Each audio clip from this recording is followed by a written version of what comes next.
The Moist Meter is a proud partner of our comic book series Godslap and Plague Seeker.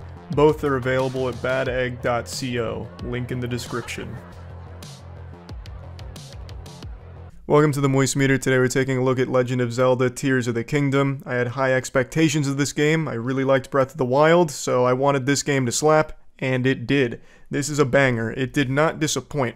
Now, I'm going to go ahead and give real quick thoughts before getting into the meat of it, because I just want to get the quick and dirty out of the way immediately. Most astute observers will notice that this game isn't some kind of incredible graphical update or wild departure from Breath of the Wild. It's very similar.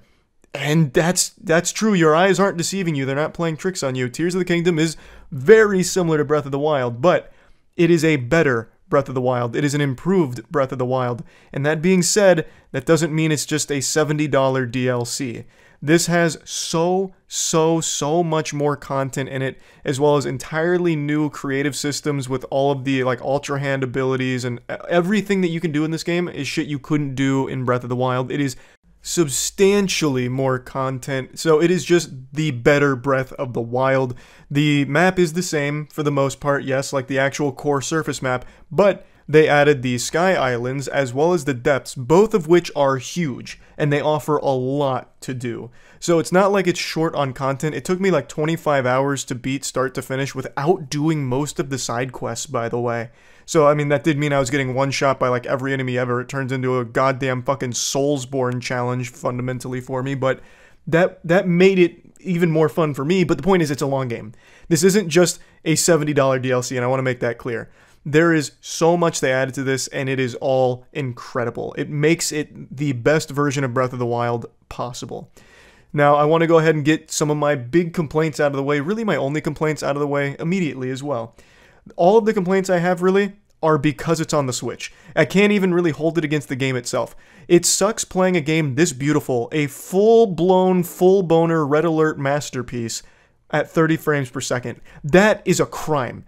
To take something so beautiful and spit on it with 30 frames per second because of the Switch's limited capabilities is insulting.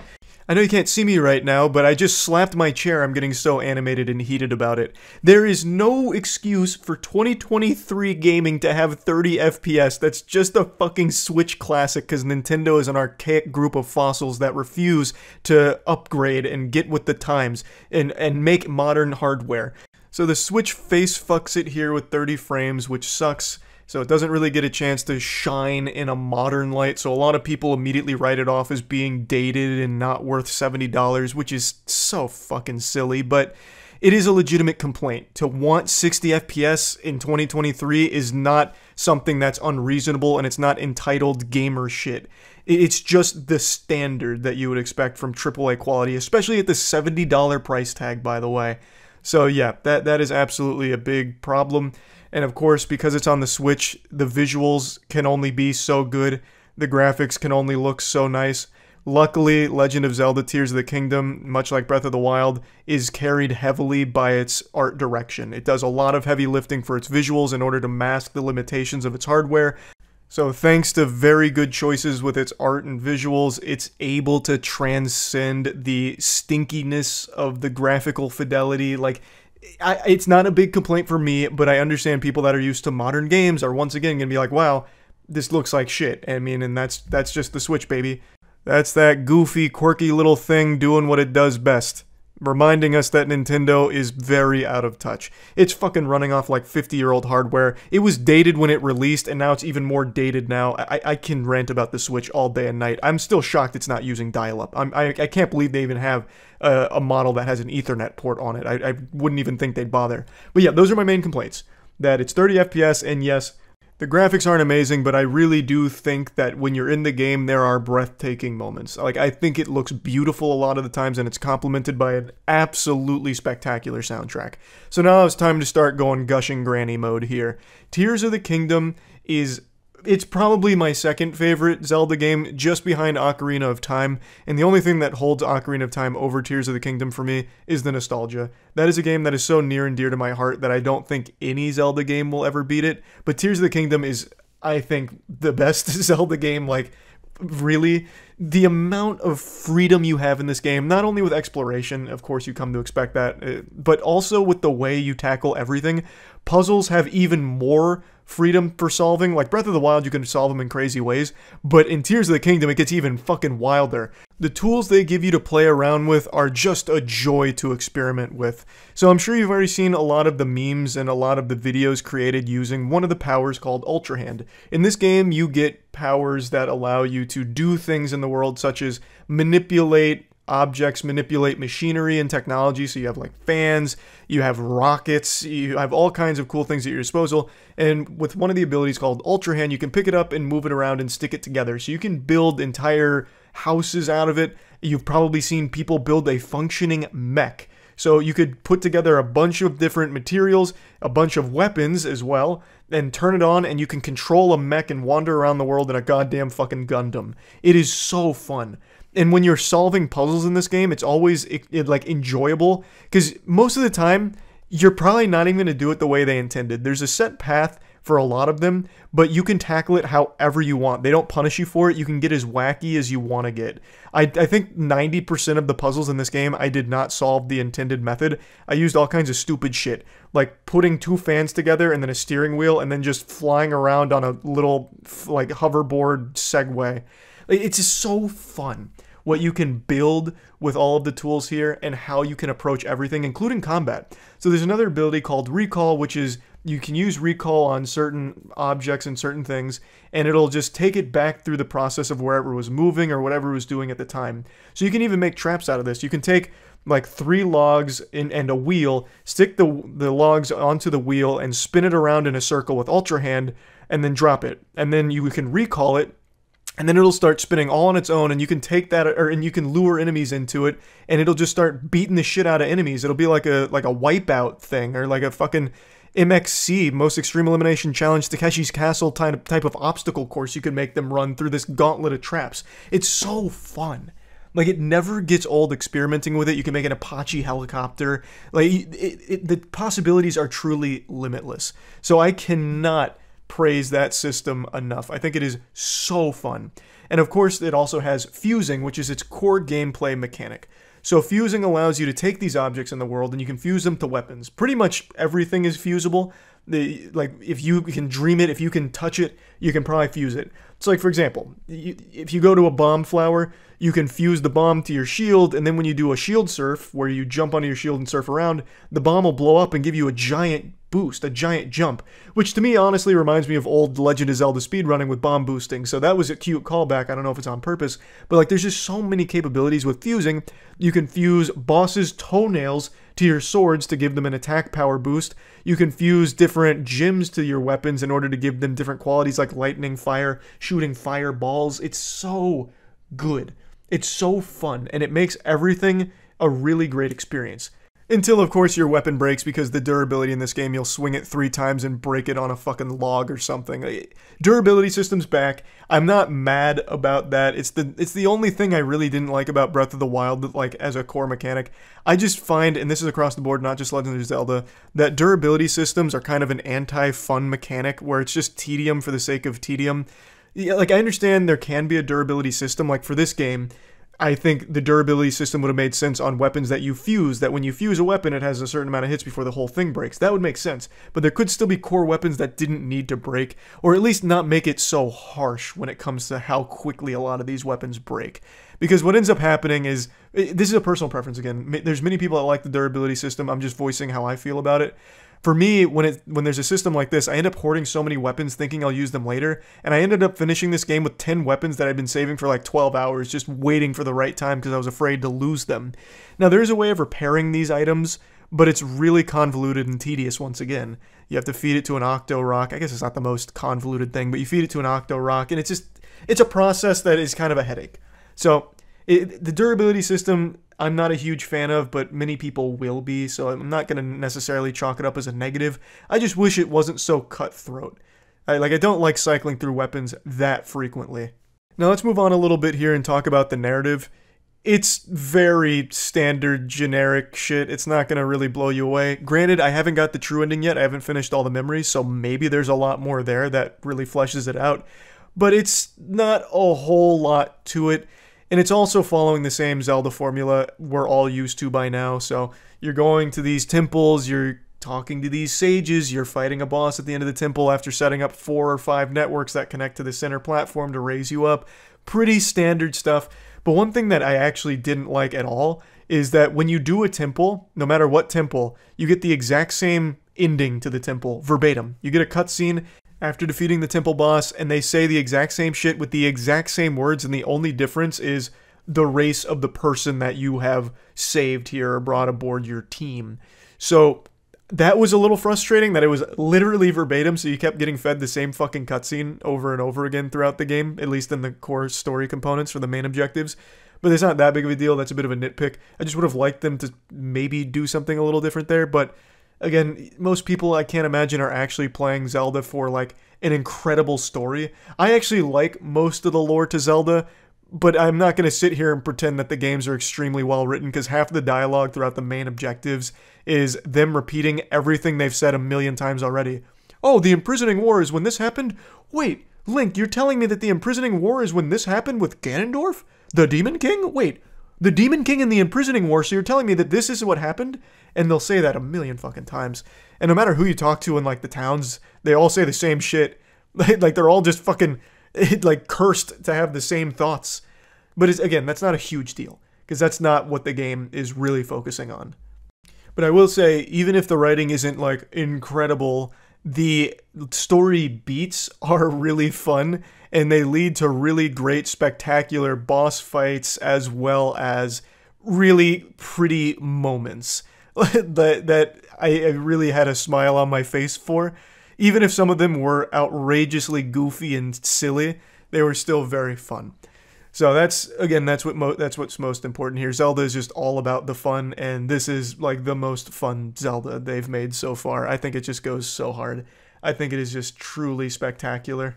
Now let's talk a little bit about the Sky Islands and the depths. So most of the marketing material revolved around the Sky Islands. So that you would expect to be really great. And it is. I really like all the Sky Island components. I actually didn't spend a ton of time up there, admittedly, but all of the stuff that did filter through it was a lot of fun. And they give you a lot of tools to make it fun. Like, you can make an entire fucking airplane up there if you wanted to and just live in the Sky Islands. You never even have to touch the surface world. It's really pretty, and there is quite a lot to do up there. It adds a lot.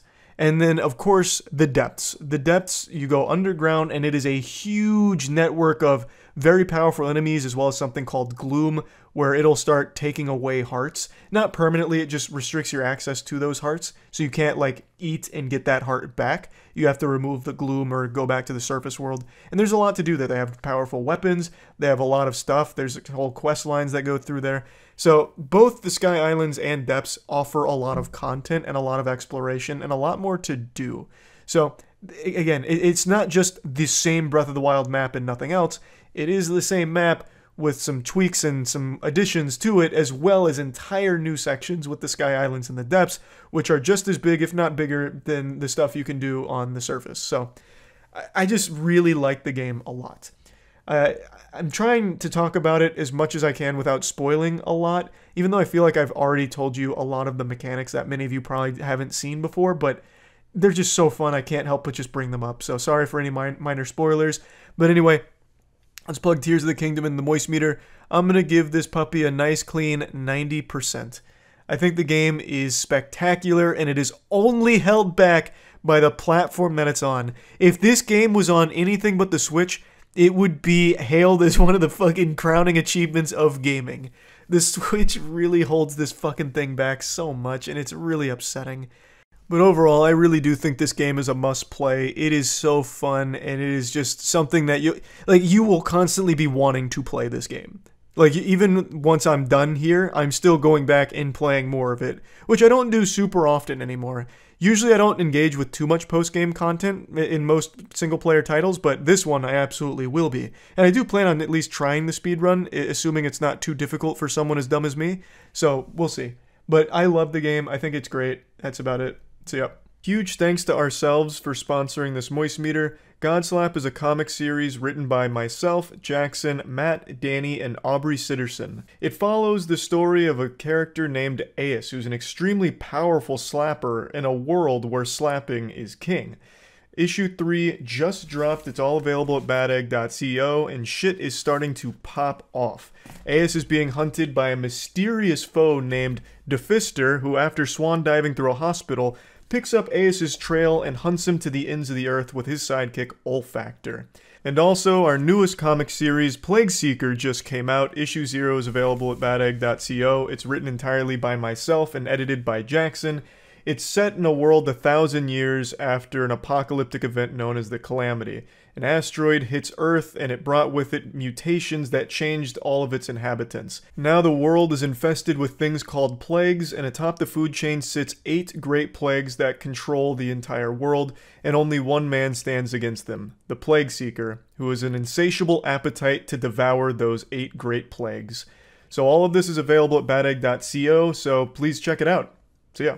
This episode of Moist Meter brought to you by Godslap. Issue 3 is out right now at godslapbook.com. You can find links below in the description. Go check it out.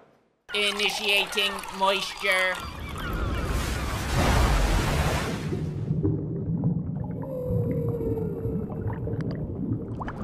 Welcome to the Moist Meter. Today we're taking a look at Jedi Survivor. I'm sure you've all seen the headlines about how awful the game is due to performance problems.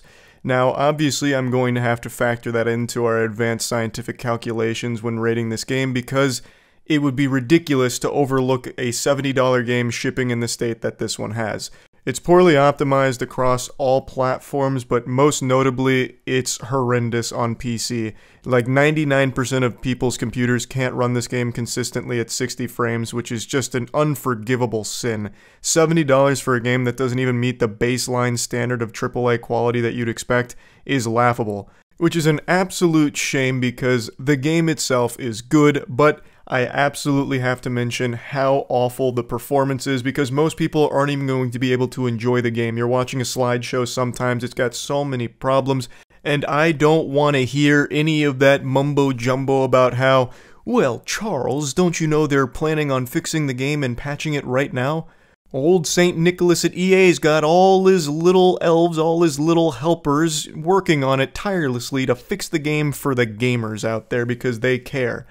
I say that's a goddamn load of dirty barnacles. This trend of push it out now, fix it later is garbage. I fucking hate it. And anyone who has that take of like, oh, it's so entitled to expect a game to work when you pay $70 for it, I'd say that take isn't worth a doggone set of donuts. Like, it's a bunch of baloney. The game, when you buy it, should work. It should be functional. It should be in a good state. That shouldn't be a hot take. So yes, the worst part of Jedi Survivor is the performance. Everything you've read is accurate for the majority of people who are going to be playing the game. I got lucky enough where my problems on PC were pretty minor. They were not game-breaking, but I recognize I got lucky. That's not going to be every player's experience, at least not until patches roll out. So I would say definitely wait on the game no matter what. But let me get into the game itself, because like I said, it's good. Now, Jedi Fallen Order, I liked a lot. I was blown away by how much I enjoyed the combat in particular, but it had flaws. It had a lot of jankiness to it. It was a bit wonky at times. Unfortunately, with Jedi Survivor, I feel like they didn't really polish that jankiness to it. Like, there's some hitboxes that still just go Insano style. Like, they just have a mind of their fucking own. There's a ghost in the machine, and that ghost wants to fuck you in the ass, because sometimes these hitboxes make no sense. It was a problem that existed in Fallen Order, and it's still here in Jedi Survivor. There's also a huge emphasis on just fighting a lot of local wildlife, which are the biggest culprits of the worst hitboxes in the game, so sometimes it begins to become a bit of a headache, but the gameplay itself is still really fun. It's not like a drastic improvement over Jedi Fallen Order, but I do recognize some quality of life improvements, and I really did enjoy it a lot. There's a lot of stances to go between. You have your standard single saber, you've got your double-ended saber, you've got dual wielding. I don't want to spoil too many other ones because I don't know how much has been revealed in trailers and stuff, but there's also 2 other wacky ones that are really fun. One of them, I will say one of them, I don't know if this is a minor spoiler, but be warned, there's a blaster stance where you get to use a lightsaber and a blaster, and that's the one that I kind of just mained for the entire game, and it never stopped being fun. There's a lot of versatility to the combat. The skill trees are pretty expansive, but unfortunately, a lot of the skills I found to be really worthless. Like, they don't do a whole lot. I played this on Jedi Grandmaster difficulty, so maybe that's it because everything's pretty spongy, but a lot of the abilities in the skill tree, the Force ones, they just weren't super useful. The animations are really long, so they lock you down for a while, so you just end up getting punished when you try and use them against a boss fight, or God forbid if you take a fucking stupid pill and try and use them in a horde of enemies, you just get blasted. It's just a lot of the Force abilities didn't have a huge purpose for my playthrough, so I didn't find myself using them a lot. And I'm talking about Force abilities for the saber stances. The other Force abilities like Force Push, Force Pull, lift, slam, all of those were always useful and a lot of fun to toy around and experiment with. You could cheese a lot of things with a Force Pull if you upgraded it. But overall, I don't have any major complaints about the combat other than, of course, some jankiness and the feeling that they didn't really take a huge step forward with their combat from Jedi Fallen Order, though I guess they didn't need to because it was just so much fun in the last one too. So I enjoyed it, but don't expect anything crazy from it if you played Jedi Fallen Order. You're getting a lot of what you're used to, which for a lot of people, like me, is fine. Now, luckily this game is a long game, so you're going to have plenty of time to have fun with the combat and toy around with finding some optimal strategies that suit your playstyle. It took me a long time going through it. I did a lot of the side content. I killed pretty much every legendary boss, and that's like a minor complaint I have. There's only 2 legendary bosses that aren't just recolors of normal enemies with a name, and that's Ogdo and the Rancor. Everything else is literally just the normal enemies that you encounter, but this time they have a name like Ugmog or something, but it's the exact same moveset, the exact same everything, they just have a name now, and their health bar isn't even that much bigger. So the legendary enemies, while a cool concept, was pretty underwhelming past Ogdo and the Rancor. And fuck Ogdo and fuck Spawn of Ogdo. I killed both of them. I even did the double Ogdo fight where you fight Spawn and Ogdo together. I fucking triumphed on Jedi Grandmaster difficulty, probably the only one in the world that did it, so I'm a real champion out there. Point is though, there's a lot of time to play around with the combat, though I do think the legendary bosses had a lot more potential than was realized here. And outside of that, the game's just massive. There's a whole lot to explore. I did a lot of exploring. There's challenges that you can do, like parkour challenges for skill points, as well as just upgrades. It's just a huge game. I was blown away by like the size of the worlds, like, and how much there was to do in there. There wasn't a ton of worlds to visit, which I think for a lot of people might be disappointing, but the worlds that you do get to visit are massive, with a lot to them. A lot of puzzles, a lot of parkour. The parkour is fun. The puzzles are fun, although the puzzles aren't exactly brain busters. The parkour always makes it enjoyable, and it's super smooth. There's also a lot of wacky, zany characters in this game that even offer fun little mini-games. Like, there's a whole Hollow Tactics mini-game, which is a little strategy game within the game where you fight units against other NPCs, and the units that you can use for your squad are units that you scanned in the main game. So you'll kill a Rancor, for example, you'll scan it, and then you can use it in the game. Although I don't think you can use the Rancor, so bad example. But you kill enemies, you scan them, then you get their card to use in that minigame, which is cool. There's also a gardening minigame, which is cool. There's just a lot to do. I was really surprised by just how much depth there was. There's a lot of meat on the bones of this game. Now let's get to the narrative. I've been putting that off because I have such mixed feelings on it. I really like Jedi Fallen Order's story. I had a great time with the narrative. I thought they built up something special. In Jedi Survivor, I felt the same way. I actually thought they did a great job with the story. I was drawn in immediately. I really think a lot of the characters they introduce here, as well as like the big bad, was very cool and compelling. And I don't know if this is a spoiler, so just in case, another minor spoiler warning. It deals with the High Republic, and I always think that's such a cool setting to explore and a cool time period to explore for Star Wars, so the High Republic plays a crucial role in the narrative. However, this is where my feelings get mixed. The game really loses its footing in the final act, and not even the final act, really like the final 10%. It's really just right towards the end. They had great narrative beats throughout. I really thought they were fucking hitting a great stride. I was a little underwhelmed that the Empire was kind of absent for a lot of it. You were mainly dealing with raiders, but that's not a huge complaint. I thought overall they were doing a great job with the story right up until the end. It seemed like they had a great idea, and the idea itself for what happens at the end is great, but the motivation behind it and exactly why things are happening the way they are gets very silly, and you have to suspend disbelief and just accept, wow, this is happening because the characters are fucking stupid. Like, that's the narrative point. They're blinded by stupidity, and that's why what's happening right now is happening. Which just isn't very satisfying as a plot point, like, so it's because everyone's fucking dumb all of a sudden. Everyone's just a buffoon now. Got it. So that's why this final act is happening like this.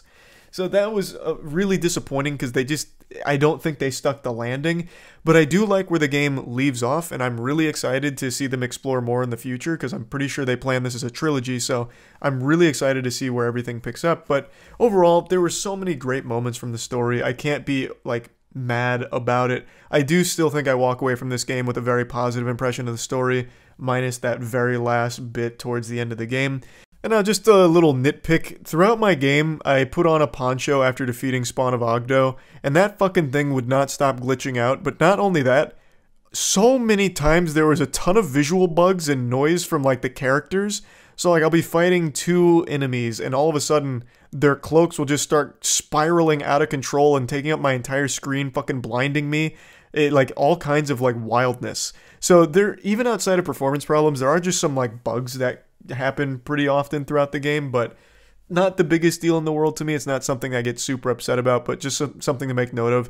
And, like, the final boss fight, there was moments where I was just getting teleported around and, like, attacked in the void, which was clearly not supposed to happen. So there are just some bugs to be aware of. Overall, though, one other thing I want to mention, the soundtrack fucking slaps. Absolutely fucking slaps. Star Wars soundtrack always goes hard, though, but I just always like to make a special mention when it just pops off the way this game does. I just love the soundtrack. Now, plugging Jedi Survivor into the Moist Meter, I'm unfortunately going to have to give it a 70%, and that's mainly because of the performance problems. In fact, 70 is even kind of high. I really can't stress enough how strongly I feel about how bad the business practice is of just shipping a game out knowing it's in a bad state where a lot of players won't be able to enjoy it. That shit makes me so upset.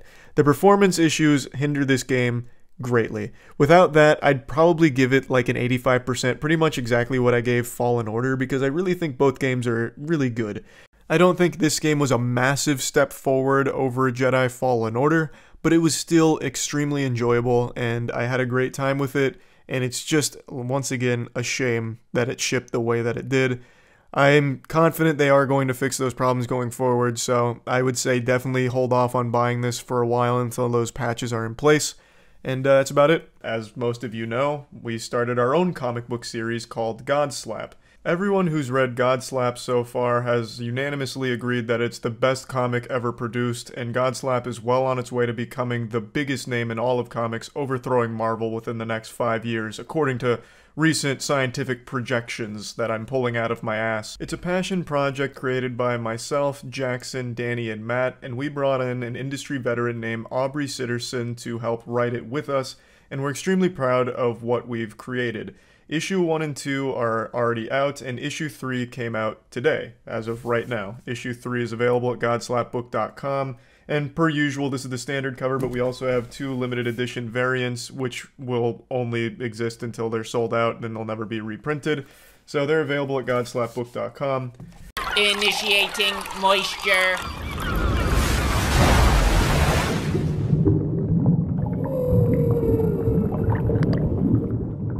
Welcome to the Moist Meter. Today we're taking a look at Elden Ring. That's a sentence I never thought I'd say. I was one of those lunatic conspiracy theorists that didn't think Elden Ring was real and was never going to release, and now I'm out here eating my own ass. The game is out, and it is absolutely outstanding. I'm sure by now the majority of you have seen the reviews. 10 out of 10 is pretty much across the board, 100% on most major outlets. This thing is the goddamn valedictorian of gaming, it seems. And I will say, it lives up to the hype. It is absolutely fucking fantastic. It is an actual masterpiece. Now, I will say, with the PC version, which is what I played it on, there is one major flaw, and it's the only flaw I can even point out in this game at all.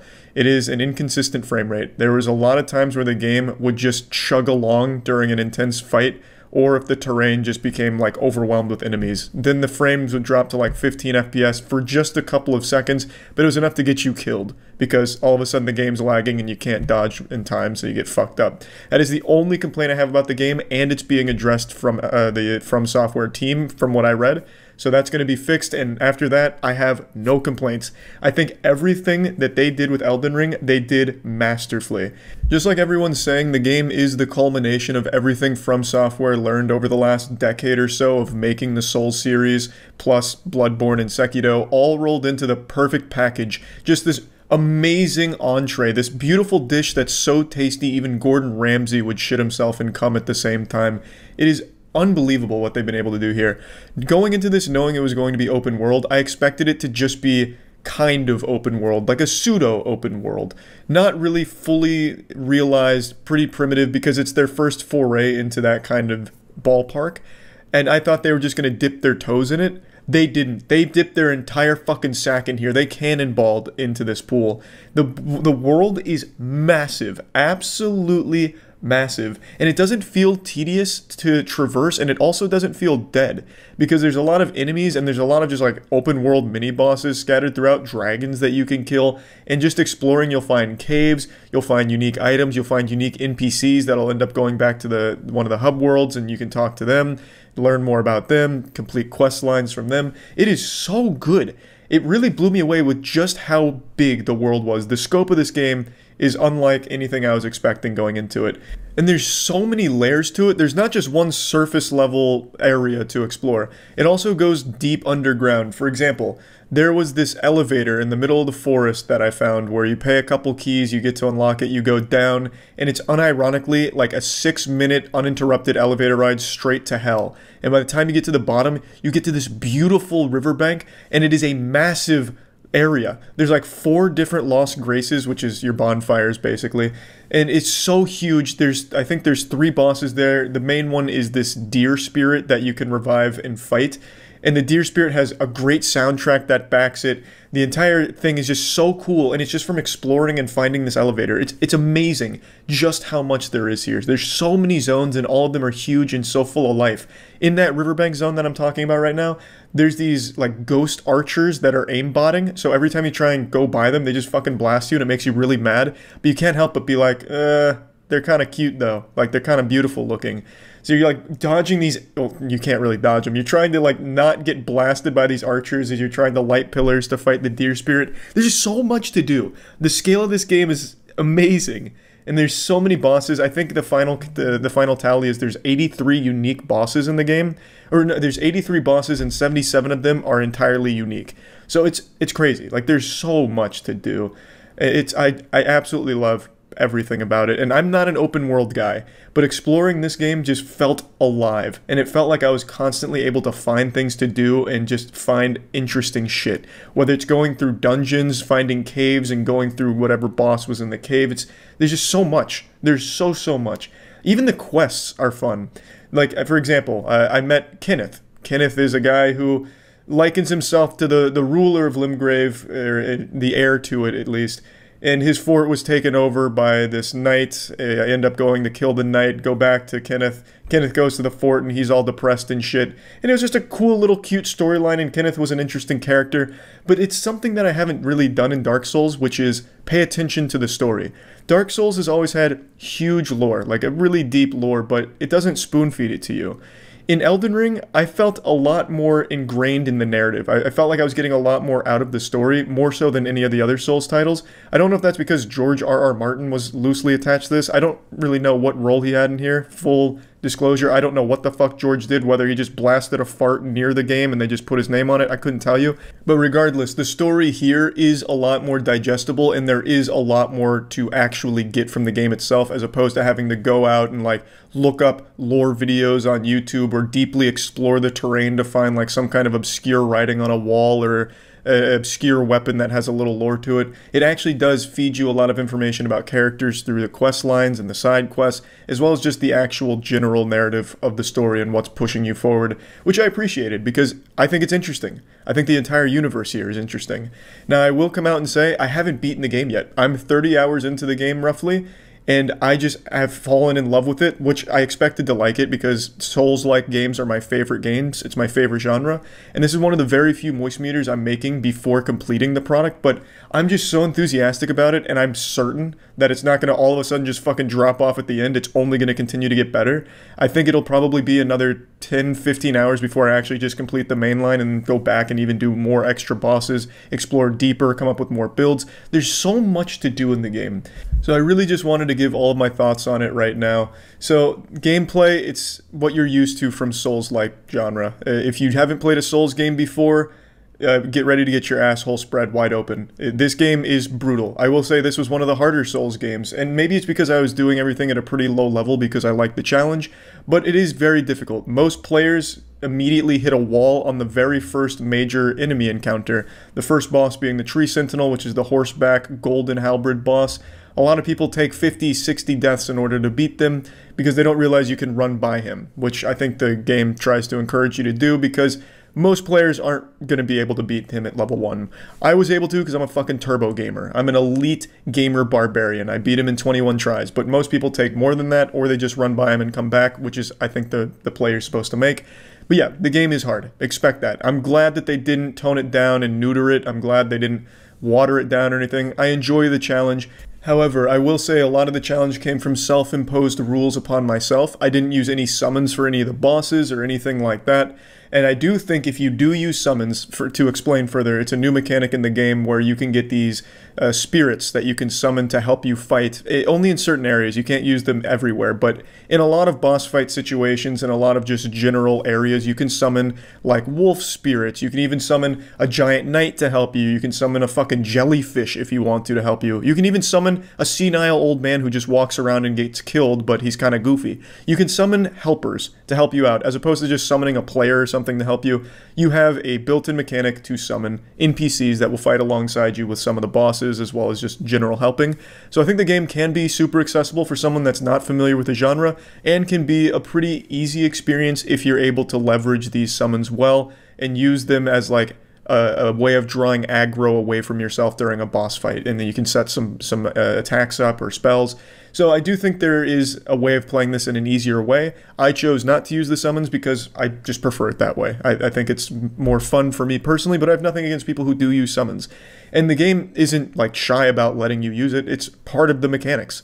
And even before a lot of bosses, you can summon a helper outside of your spirit summons. So for example, one of the first major bosses past the Tree Sentinel, like the actual first story major boss, is Margit. And right before going to Margit, you can summon a guy named Roger, who's just an NPC that you can touch the summon sign for. Roger comes in, and he'll just like goofily cast some weak spells, but he helps draw aggro, he can help take the heat off you. So there is absolutely ways of playing this in an easier way, and I think that's great to give those players a way of handling some tough encounters, and just more mechanics is always a good thing. So I like having the summons, especially for just clearing out trash mobs in an area.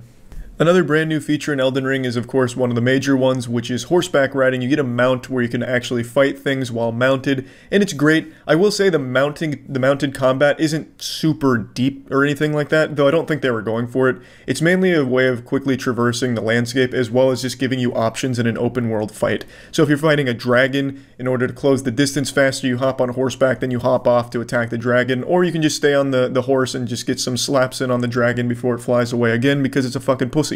So I do like the horseback riding mechanic. I do like the fighting on it, though I don't think it's like as crazily deep as some people were making it out to be. It is still very fun, very effective, and the horse can double jump, which is pretty badass.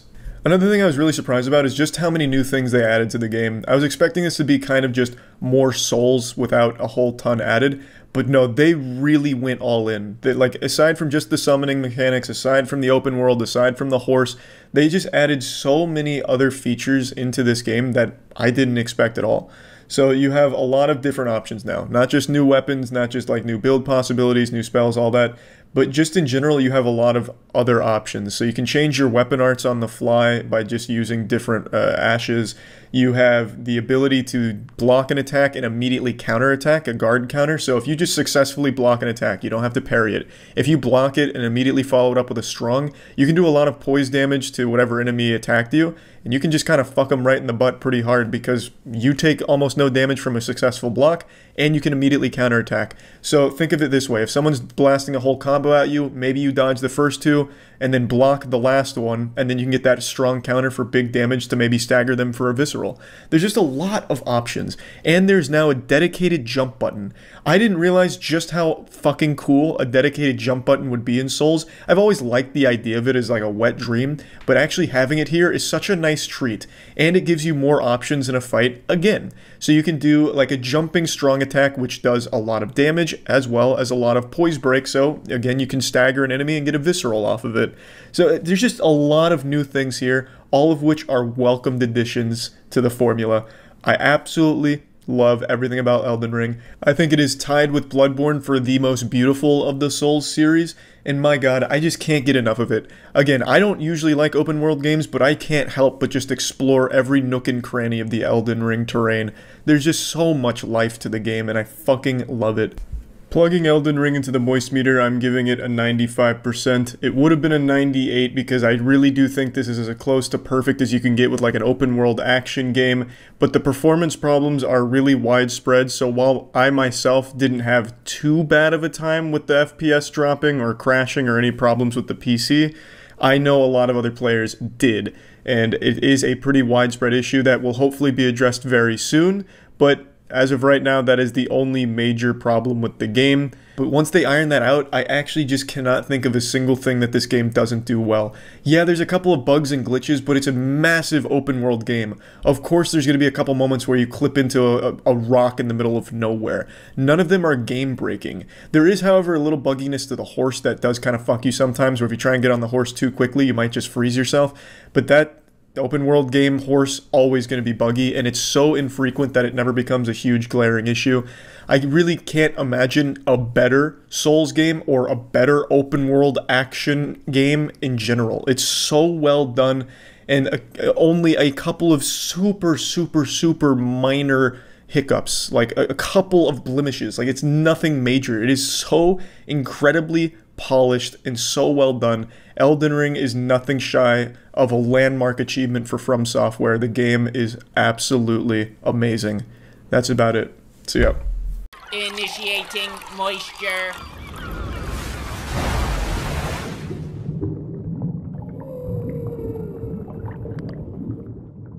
Welcome to the Moist Meter. Today we're taking a look at Dying Light 2, a highly anticipated sequel in a game that I was very much excited for. Recently replayed the first Dying Light just to get the juices flowing, get back in the swing of things, and get ready to put ass to face and hardcore parkour.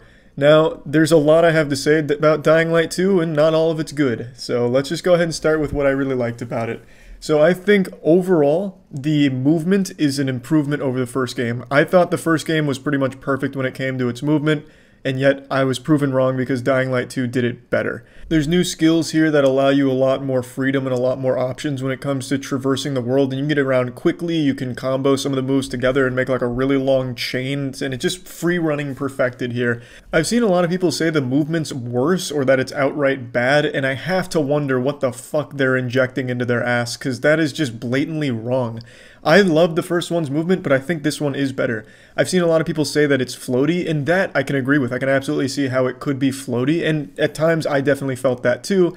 And I think it's because they added like a new full hop feature, which allows you to get higher faster. And by doing that, going from point A to point B, it does feel like, you know, sometimes gravity turns itself off. But for me, I just thought that was more fun, because then it really feels like you're going at like a fucking breakneck pace and anything is possible, where you can reach any height or anything that you can see you can reach through a combination of cool moves. So I really liked the movement, and I also really liked a lot of the skills they added here. There's some new skills here and then some familiar ones like the dropkick, but some of the new ones I thought really shined. I felt the skills in this game were better than the weapons for the most part. I mean that totally sincere. My best weapons were worse than my worst skills. So dropkick, for example, I could sometimes just insta-kill zombies or people by just drop-kicking them at a wall that doesn't even have spikes on it, like not like a trap or anything. I didn't cheese them, but I just like set up a dropkick to go for a head stomp combo. but occasionally just the kick was enough to kill them outright. I just blast them into just an empty wall and they just vaporize. They just die on the spot. So the skills really just seem to be the actual powerhouse here when it comes to your combat options. And I'm fine with that because the skills are flashy, they're fun, and you can do a lot of cool stuff with them. Now that's not to say that this isn't all pretty familiar. It's not like a massive breakaway from Dying Light 1's gameplay, and I think that's fine because they added just enough to keep it fresh and keep it new. But don't expect it to be like a complete, like, wild, holy shit, I don't even know what I'm looking at. This is Dying Light meets Path of Exile with so many options, because you're not going to get it. They tried that with gear in this game where you can pick up these items like, you know, bandanas, shoes, fingerless gloves, and each of them give you different stats. But it's super arbitrary and basic, it's not fleshed out, and it never really feels impactful. So like there's loot that changes some of your stats around, but it never really feels like it does anything. At least it didn't for me. So I just chose everything brawler to get a little extra damage on my one-handed or two-handed weapons, and I still never felt that it contributed much at all. Whether I had it or not, it felt about the same in terms of power. So that system wasn't fully fleshed out. Crafting system's back, it's still just as refined. It works almost exactly the same. Same with modifying, though I didn't really use very many mods in my playthrough. In fact, I didn't even really visit any merchants in my playthrough because I mainly just used the skills. I had more fun with that than just using weapons, which isn't to say the weapons are bad. They're still cool, they're creative, and they're fun. And when I did strap a couple mods on, it did make them goofier and more fun too. But again, nothing drastically different here in that department either. One change I did notice right away is the enemies take a lot less to kill in the early game. In Dying Light 1, I'm not sure how many of you remember, but those enemies were goddamn immortal at some points, it felt like, because your early game weapons didn't do enough damage and they were so fucking spongy, it took a long time. It would take 2 stamina bars to kill a single meth addict zombie, like fucking frail, barely alive, and it would still take 2 stamina bars worth of hits just to kill it. Dying Light 2, that's not the case. Things go down much quicker, and I think that's a good thing overall for the early game, because it keeps the gameplay pacing fast. This is pretty much where my compliments for the game end, and where I'm going to get a little harsh on it. The game is much, much more focused on its story. Like, they really wanted it to shine here, so the entire early game is spent just with dialogue between characters, constantly exposition back and forth, vomiting from each other's mouths, more and more information, and a story that isn't good. The narrative is just unfortunately not great, and this game has one of the worst endings I've experienced in a AAA title in a long time. I'm sure I've said that at some point over the last decade, but this one had me scratching my head and just angry at how fucking nonsensical and bad the ending of it was.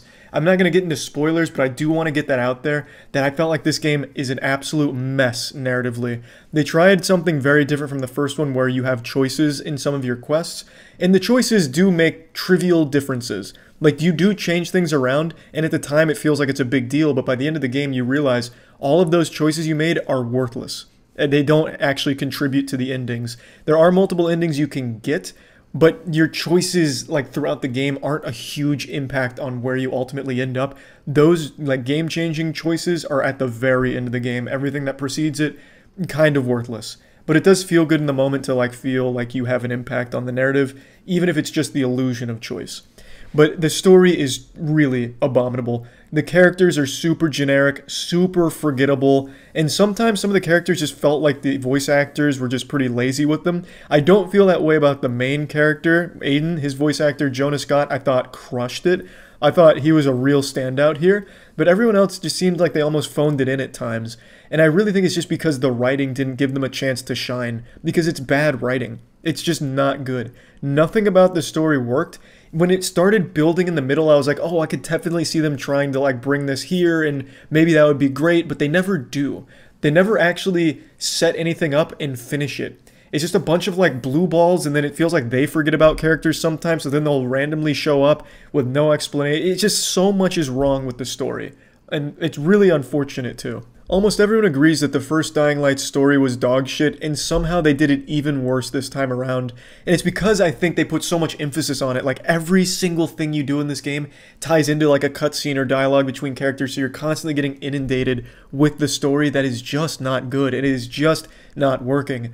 The side quests, however, I actually thought the side quests were better than the mainline quests. I didn't do a ton of side quests, but the ones I did do actually felt good. Like, the side quest, like, they had a complete story with these characters that you meet for a brief period of time. You get some closure on some of them, and it feels pretty weighty and impactful.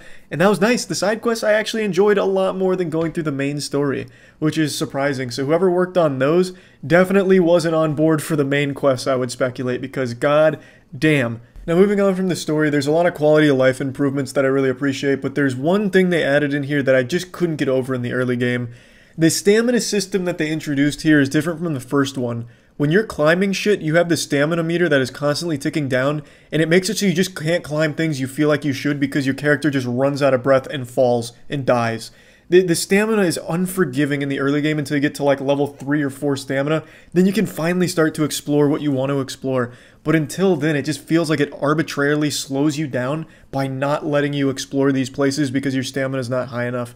So I really didn't like that system that they introduced there. But most of the other quality of life things they added, I did appreciate. That one just stood out as a real not fun thing that got brought on board here that I'd like to just briefly mention. And of course I need to talk about the glitches in this game. A ton of people are experiencing game-breaking bugs, file corruptions, whole files being deleted out of nowhere, and tons of problems. I played on the PC. I didn't experience any glitches until the end of the game.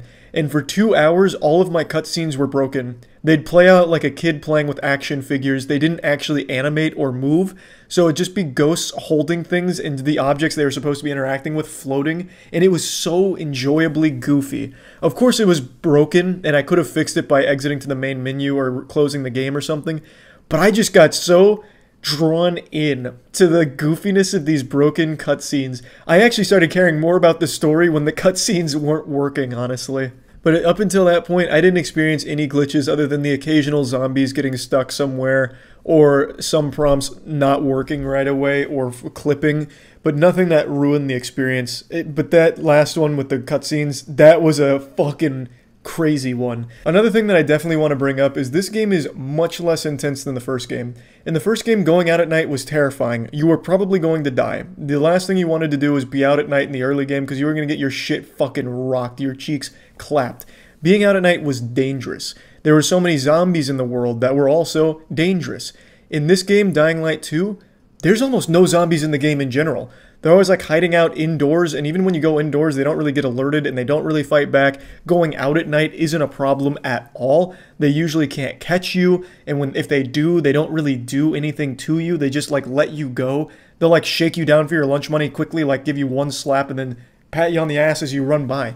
Like, being out at night is no problem in Dying Light 2. The chase system they have here takes so long to hit like 4-star wanted level, the level 4 chase, that you'll just never actually hit that unless you're trying to like farm or something maybe.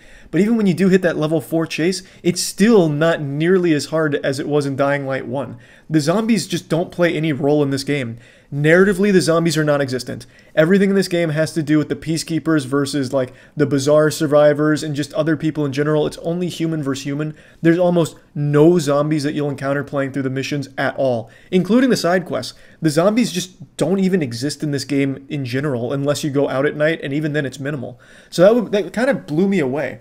Really surprised me just to see how little zombies there were in a zombie game.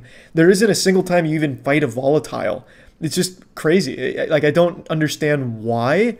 I think they really just got so lost in this narrative that they seem to be proud of that they just forgot that zombies even existed in the world to begin with. So plugging Dying Light 2 into the moist meter, I'm giving it a 65%. Overall, I enjoyed my time with it, but there were a lot of problems with the game.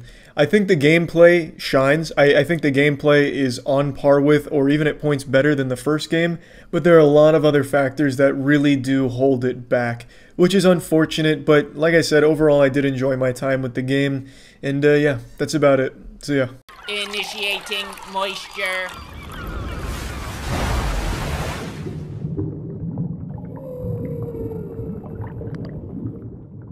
Welcome to the Moist Meter. Today we're taking a look at a game I've waited 15 years for, Psychonauts 2, the sequel to one of my favorite games of all time, Psychonauts. I even told the story about how when I was in college going through my mysterious anime character phase, I thought it'd be really cool to have the Psychonauts disc on a chain and then wear that chain around my neck. I thought it'd be unique and be quirky. I thought people would love that, but eventually was talked out of it. Maybe I was right. Maybe that would have been the coolest fucking thing of all time, but I didn't do it. Anyway, the point is, Psychonauts is a game that's always been near and dear to my boners. It has a special place in my heart, but I never thought we'd ever see a sequel to it, and I'm so happy that not only do we now have a Psychonauts 2, but that it's extremely good. Now, there's something I want to address before getting into the game itself. As always, I stream this game on Twitch start to finish. I do that for every new release. But for Psychonauts 2, I actually had access to the game 2 days early. And that's because Jackson reached out to the company, told them I was a super fan, and they gave us 2 early codes. The stream I did was not sponsored in any way. If the game blew asshole, you would know it. Not only would I be heartbroken and inconsolable if it was bad, but I wouldn't have held anything back. It was not a paid stream or anything like that. They were just nice enough to send us 2 codes early. So now let's spread these cheeks and really get into it. The game is beautiful. I love that they didn't go for some kind of upgraded, hyper-realistic look to the game. They stuck to the cartoony, stylish roots of the first game, and I think that it really helps it. I love the aesthetic. You don't see games that look like Psychonauts 2 anymore. You just don't. It's a game that's not afraid to get extremely colorful, super trippy, like the Psy King level makes it feel like you just took 2 tabs of acid and going on a wacky, wild trip. It's a game that stands out from every other game released this year and in the last couple of years. The trend for modern games is being super dark and the only colors are different shades of gray and different saturation of blood. Psychonauts 2 is every color imaginable and then more. I just absolutely love the visuals in this game. Every mind is a completely different experience. In Psychonauts 1, I always point out Edgar's mind in particular because I really liked it a lot. I thought it was a truly beautiful environment to explore in. And in Psychonauts 2, there's multiple levels I feel that are just as good as Edgar's level visually. So I was just super happy with that. Also, the world is much bigger, the game is longer, and there's a lot more to it. They've taken everything from Psychonauts 1 and improved it across the board. Everything in Psychonauts 2 is genuinely an improvement over the first game. The only thing I feel is a bit lackluster is combat. I didn't think Psychonauts 1 combat was all that great, and I still kind of feel the same way about this one. It's not bad, it's serviceable, there's nothing wrong with it, but it's just definitely not a highlight of the game. Combat boils down to just spamming the attack button a lot if you really want to rush through it because just basic attacks do the most. You do have more options for how you approach combat. You can upgrade your Psy abilities to have them do other things. For example, maxing out Psy Blast, you get to chain the blast, so if you hit someone it also chains the people around it. So there are more options for approaching combat, but none of them really make it more fun. It's always just kind of like there, like, yeah, here's some combat. Okay, I'm through that. I'm not upset about it. I wasn't bored, but it also wasn't like super fun either. It's just very simple, I guess is the right word for it. And I don't think that's necessarily a bad thing since the emphasis isn't on combat. Boss fights are a lot of fun, but that's because the mechanics they introduce and the way you approach the boss fights I think are enjoyable. But just general mob control and maybe mini bosses, they're just not super fulfilling. Even with the new additions they added to make combat more dynamic. There's another thing they added, which is these badges that you can put on your abilities that'll give you bonuses, like if you use Psy Blast, you do more damage to sensors and things like that. Which is fine, you know, you buy these badges and it makes you stronger, but it just never really makes the combat more fun. That's really the only big complaint I have about this game, and it's not even that big of a deal because the emphasis, again, isn't on combat, it's on platforming, it's on exploring, it's on its narrative. That's where this game shines. The platforming is, of course, enjoyable, as you would expect. It is a lot of fun. Exploring is super fun. There's a lot of life to the world. The world that you can explore is a lot bigger than the first one. There's more characters you can interact with. There's more side quests and side missions. You can learn a lot more. The lore is deeper, and I really found myself glued to the narrative of the game. It's super satisfying to listen to the characters talk to each other, joke around with each other. The comedic writing is well done, of course, and it's just a really fun adventure, and you're always excited to get to the next cutscene or the next bit of dialogue. I just really loved everything about the narrative here and the characters in it. The new characters they introduce I think are very strong. They do have some depth to them, and I love what they've done with the world. They brought in some familiar faces that we haven't seen in 15 years. Well, unless you played Rhombus of Ruin, which I didn't because I get too sick playing VR games, so I didn't actually play that one, which is pretty shameful. I am very upset that I never played it, but it's just motion sickness. That fucks me up, so I couldn't play Rhombus of Ruin. I just watched the cutscenes and watched the playthrough. So I didn't actually experience that. So I haven't personally been able to talk to these characters in a new way in 15 years now. So it was nice to be able to see some familiar faces and talk to them, learn more about them, get more information on them, joke around with them some more. I just had such a great time with this game. I think everything that this game tries to do, it does very, very well. It's a very bright, colorful, fun universe. Every person's mind that you enter is always a different experience full of different things. The mechanics in them change. For example, you go into one person's mind and it's a cooking show where you're trying to feed these gluttonous demons in order to defeat them. Then you go into someone else's mind and you're in a bowling universe where you travel around on a bowling ball. Constantly changing, constantly keeping it fresh and fun, and it's always enjoyable to progress the plot because it's a very well-written narrative with some very enjoyable, humorous moments in it. I love the game. I'd highly recommend it to anyone that's looking for an old-school, fun platformer and just a good time overall. Plugging Psychonauts 2 into the moist meter, I've got to give this bad boy a 90. I had a smile on my face for most of the game. I've been thinking about the game a lot even after finishing it. I just had a great time with it. So, yeah.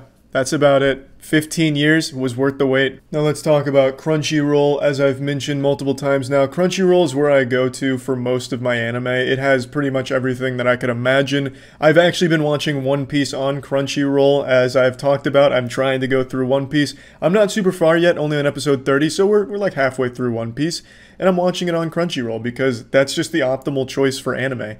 And with Crunchyroll Premium, you have unlimited manga and anime. New episodes are up as soon as an hour after they premiere in Japan. Crisp 1080p HD quality, professional subtitles. So Crunchyroll Premium is just a absolutely great service if you like anime. And if you haven't seen any anime and are curious as to what one to start with, try Demon Slayer. I keep getting asked that question, what's a good like starter anime? Try Demon Slayer. It's on Crunchyroll. So if you're interested in trying Crunchyroll Premium, you can go ahead and click the link in the description below, or you can go to crunchyroll.com/Penguinz0. That'll give you Crunchyroll Premium for 14 days for free, just to give it a try. Just a nice 14-day free trial of Crunchyroll Premium. See if you like it. That's clicking the link in the description below, or crunchyroll.com/Penguinz0. Initiating moisture.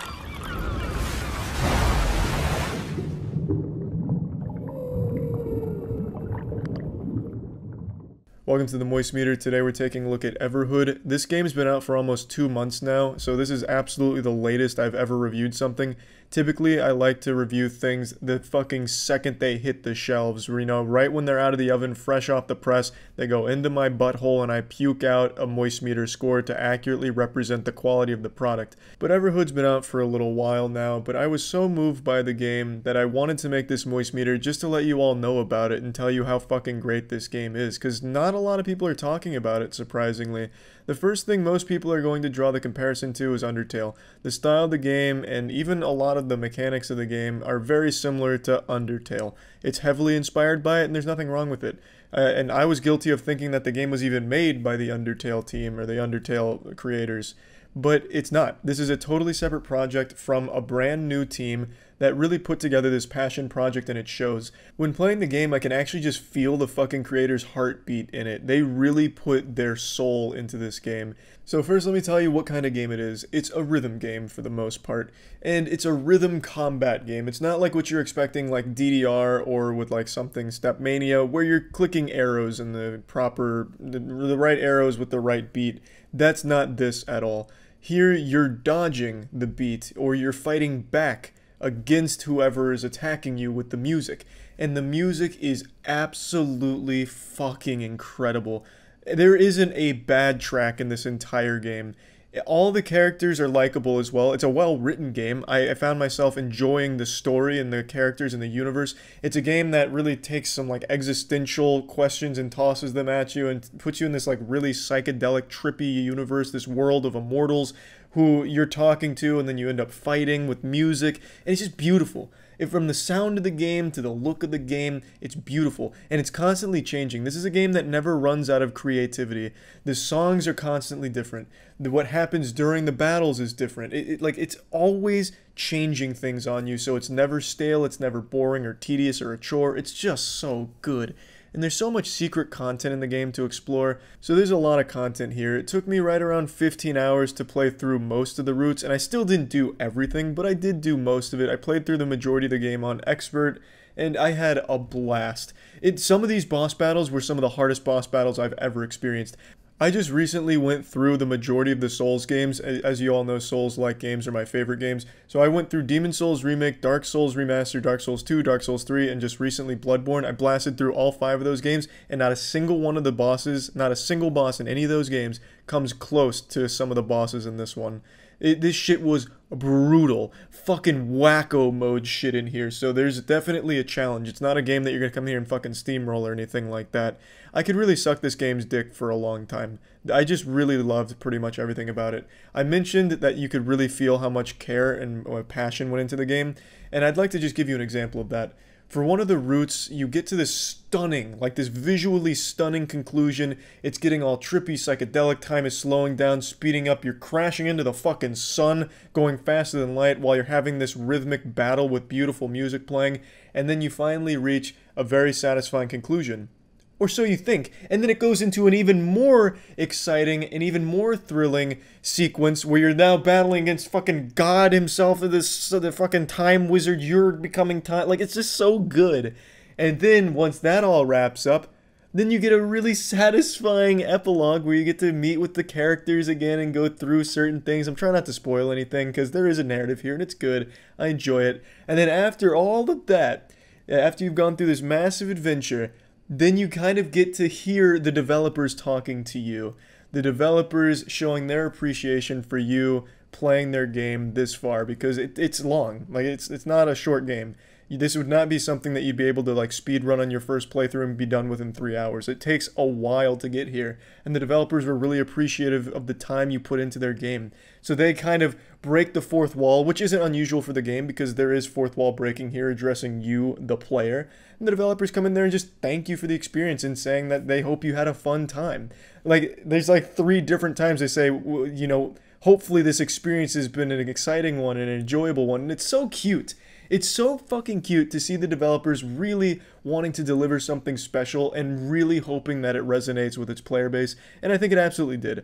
Of course, I streamed the whole game start to finish on Twitch, and the chat fucking loved the game. Most people, in fact, I'd say like almost everyone, was really into the whole world, the universe, and it was just a lot of fun. And of course, me getting stuck on a single boss for 2.5 hours, 3 hours, that was a little cherry on top because I was getting a bit salty, which is uncommon for me, but this game, it was starting to bring the demons out because I was just really invested in it. Now, this doesn't mean that it's a flawless game. In fact, there's one big problem with the game, and that's its performance. Some of these have so many moving parts in the battles, so sometimes when you're battling someone, it's going to be overloading you with a lot of shit on the screen, and what ends up happening is the FPS tanks, and I mean tanks. Like, it goes from a nice, crisp, smooth experience to, holy shit, I'm now in a fucking lecture watching a PowerPoint on music. It gets bad. The performance hits hard, and the only way to reset that is to restart the game. I think there's like a memory leak problem or something, but it's noticeable during some of the more intense bosses, which is a shame because then you have to restart and go back and start from the beginning, which sucks. You know, like there's no way to sugarcoat that. It fucking sucks.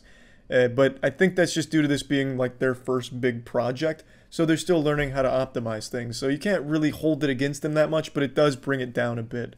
And another thing that I think a lot of people should be aware of, this game has a ton of flashing lights and a ton of moving parts. I definitely think this would be an epilepsy warning for anyone that wants to try the game. And the game itself gives you an epilepsy warning in the beginning, but really take that one in because they mean it. That's a hard warning with epilepsy. So just those 2 things I think are definitely worth noting as far as like potential complaints go.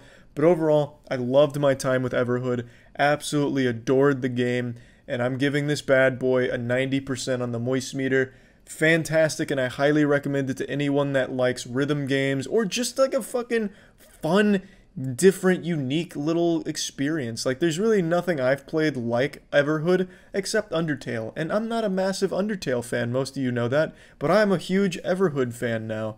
So I just wanted to make this moist meter even though it's really late to the game's release because I really enjoyed it. So that's about it. So yeah. Now let's talk about Raycon earbuds. As I've mentioned many times in the past now, I love these when it comes to doing active things such as running, which I've been really trying to get better at. Been doing about a mile every couple days, and when I do, I use Raycon earbuds to keep my shit pumping, keep me motivated listening to those boner jams, and there's no wire to get in the way and impede my ability to sprint with the best of them. So Raycon wireless earbuds I think are just really important when it comes to being active in the world. Raycon earbuds give you 6 hours of playtime, seamless Bluetooth pairing, more bass, and more compact design for a comfortable noise isolating fit. So if you're trying to break from screens and don't want to feel completely unplugged, wireless earbuds from Raycon are the best way to bring your favorite content with you wherever you go. Raycon earbuds are premium wireless audio devices, but they come in at half the price of the other premium audio brands without any compromises. So Raycon wireless earbuds are just a really great option. They come in a great range of colors and patterns and a variety of fit options. So if you're interested in trying Raycon wireless earbuds for yourself, you go to buyraycon.com/moist for 15% off the purchase. Buyraycon.com/moist for 15% off, or just click the link in the description. That's it. See ya. Initiating moisture.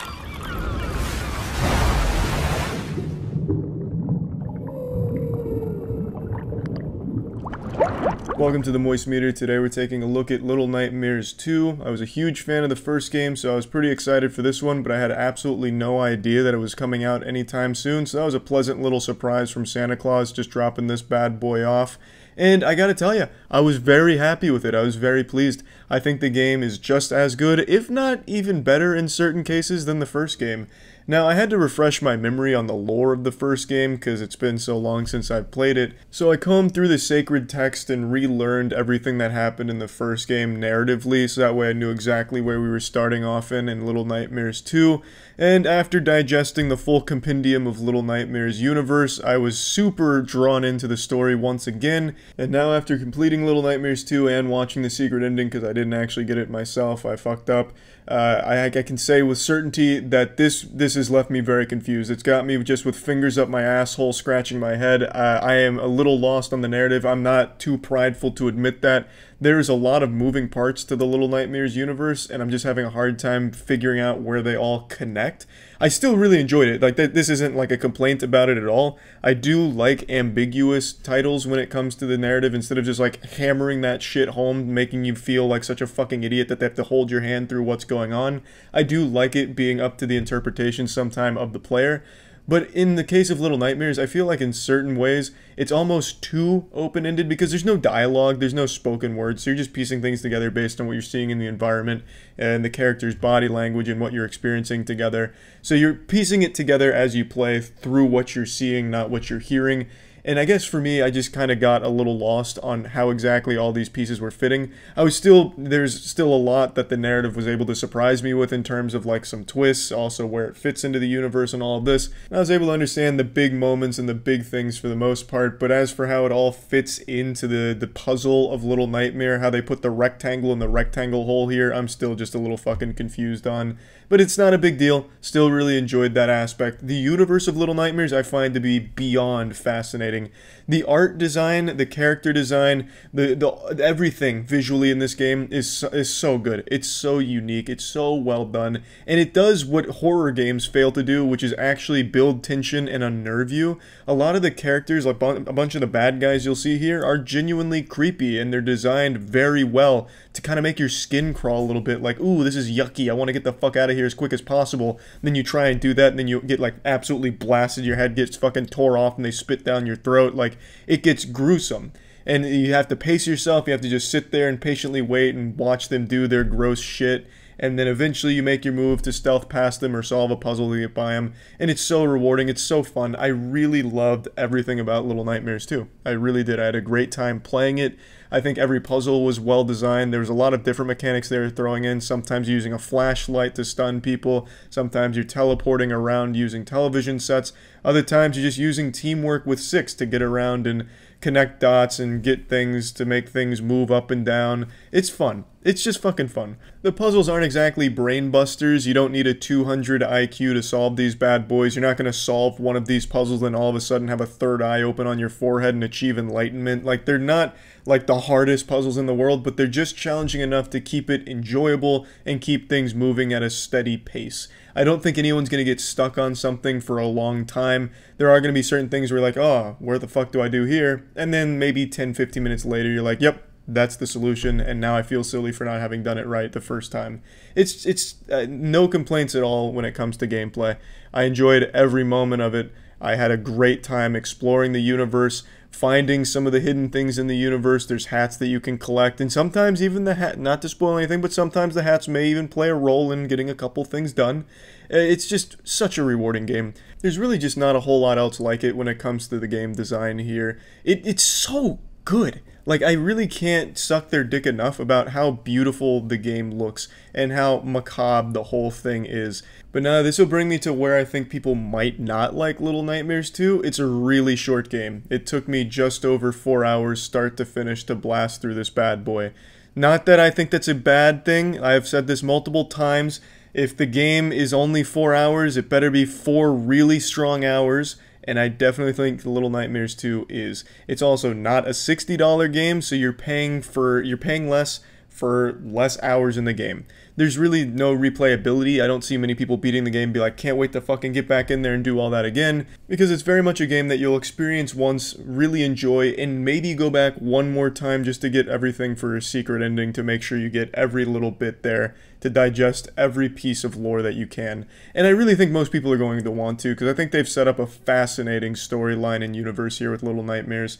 So it's just not a game that a ton of people are going to go back and replay, so for that you're only going to have like 4.5 hours of game time. And I know for some reason a lot of people out there take big issue with that. I see people melt down and whine about it, throw some kind of baby temper tantrum. Oh, this game only has 45 hours worth of gameplay, it's not even worth my time. I'll go spin that instead cruising subreddits. When you say a game is 4 hours, a lot of people like scoff at that shit for some reason.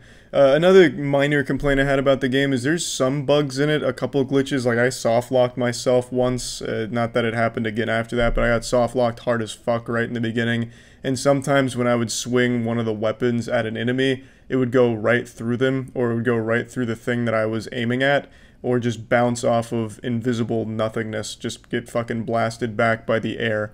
So there is times where you will be betrayed by like a bug or two, but it's not super frequent and it's not the worst thing in the world since there's no loading times. So when you fuck up, it just kind of immediately starts over again, so you're not losing a ton of time to like a loading screen or something.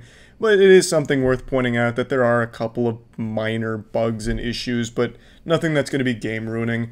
Now, plugging Little Nightmares 2 into the Moist meter, I think this bad boy is a very high quality 4.5 hours, so I'm giving it a nice 9 out of 10.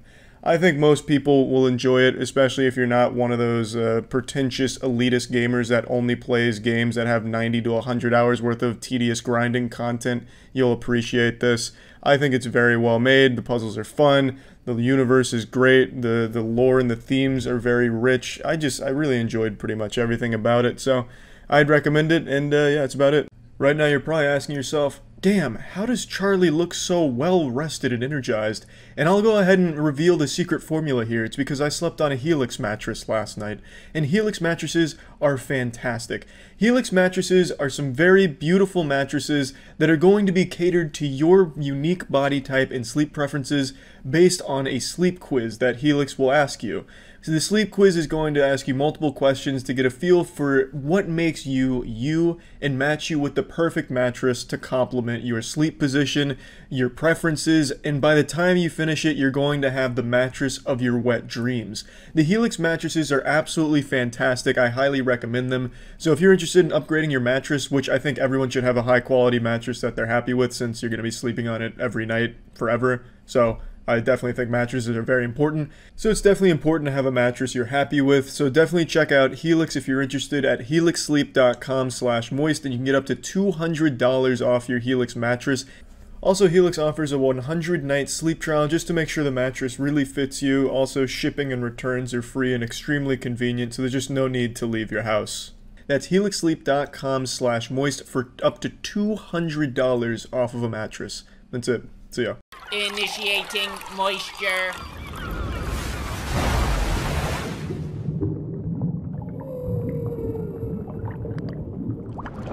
Welcome to the Moist Meter. Today we're taking a look at Hitman 3, a game that I was extremely excited for because I loved Hitman 2, and more specifically I loved Postman Dale in Hitman 2, one of the finest characters in all of gaming. I think IO Interactive knocked it out of the park with the Postman Dale character from Hitman 2.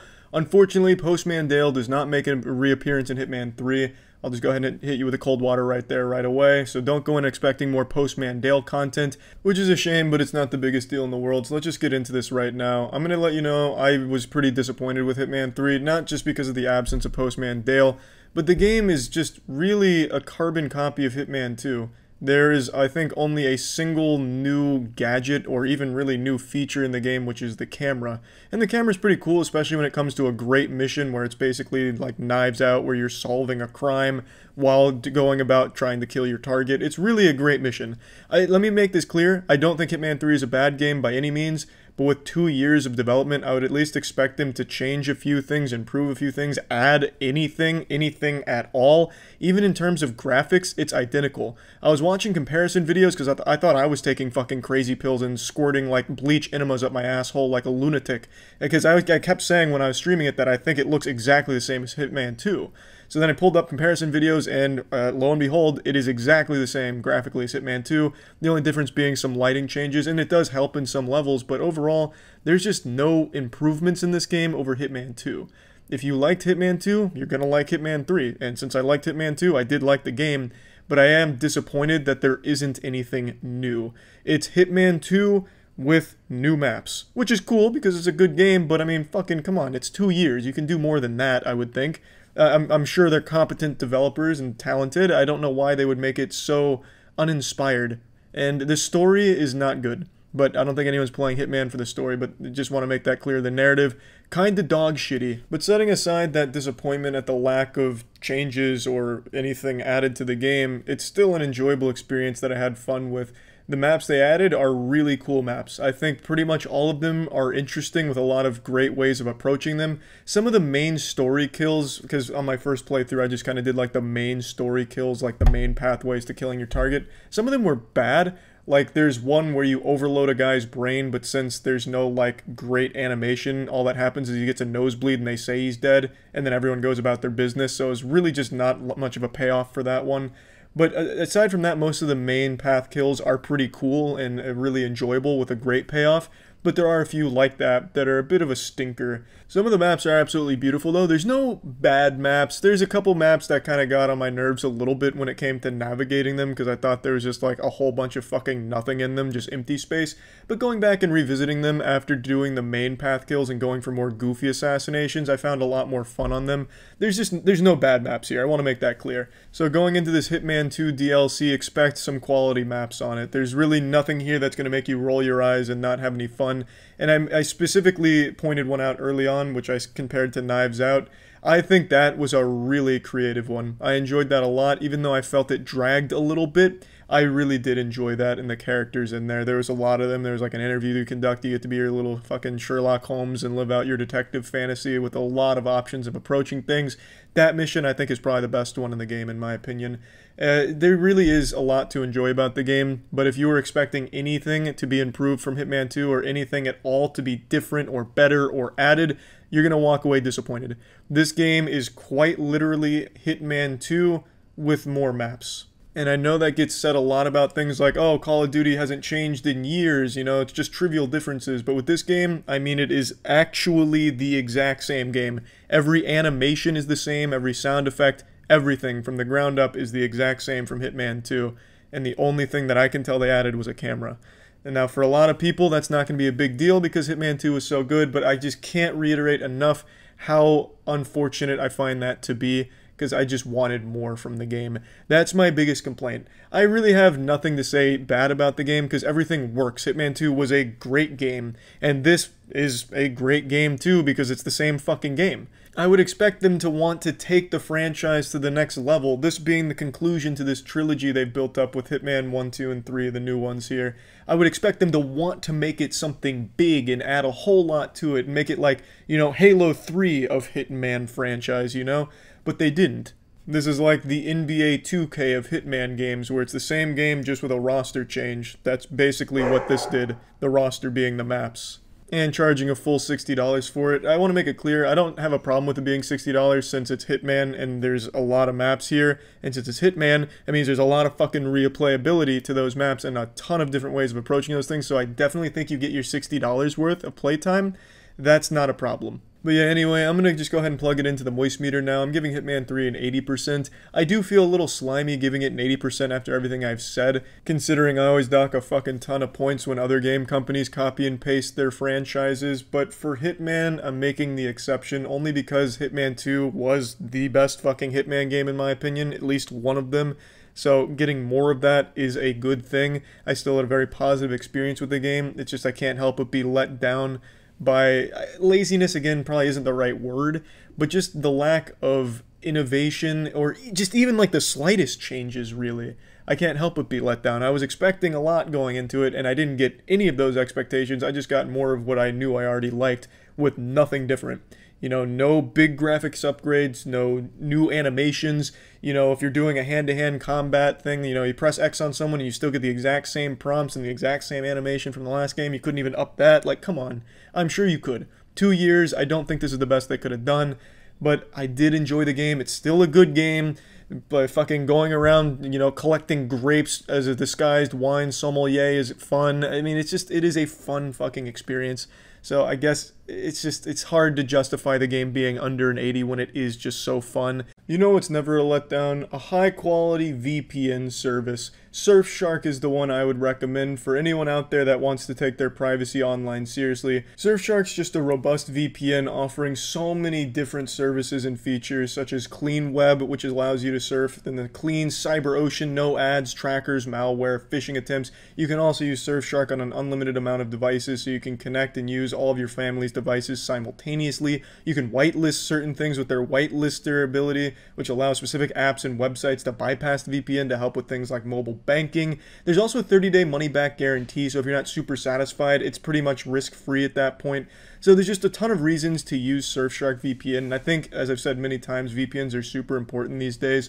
So if you're interested in trying Surfshark, you can go to surfshark.deal/penguin to get 83% off a 2-year plan and 3 extra months free. That's surfshark.deals/penguin for 83% off a 2-year plan and 3 months free. That's it. See ya. Initiating moisture.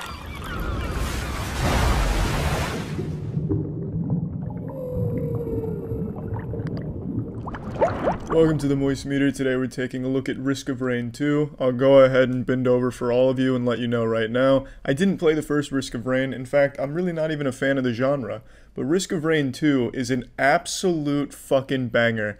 I played it on a whim during a stream after we had just finished up the Fast and Furious game, which is an experience unlike anything else this world has to offer. And Risk of Rain 2 had me glued to it for an extra 6 or so hours. And I played significantly more since then. I think I'm right around 24 hours of playtime so far, and that's just within like the last 6 or so days.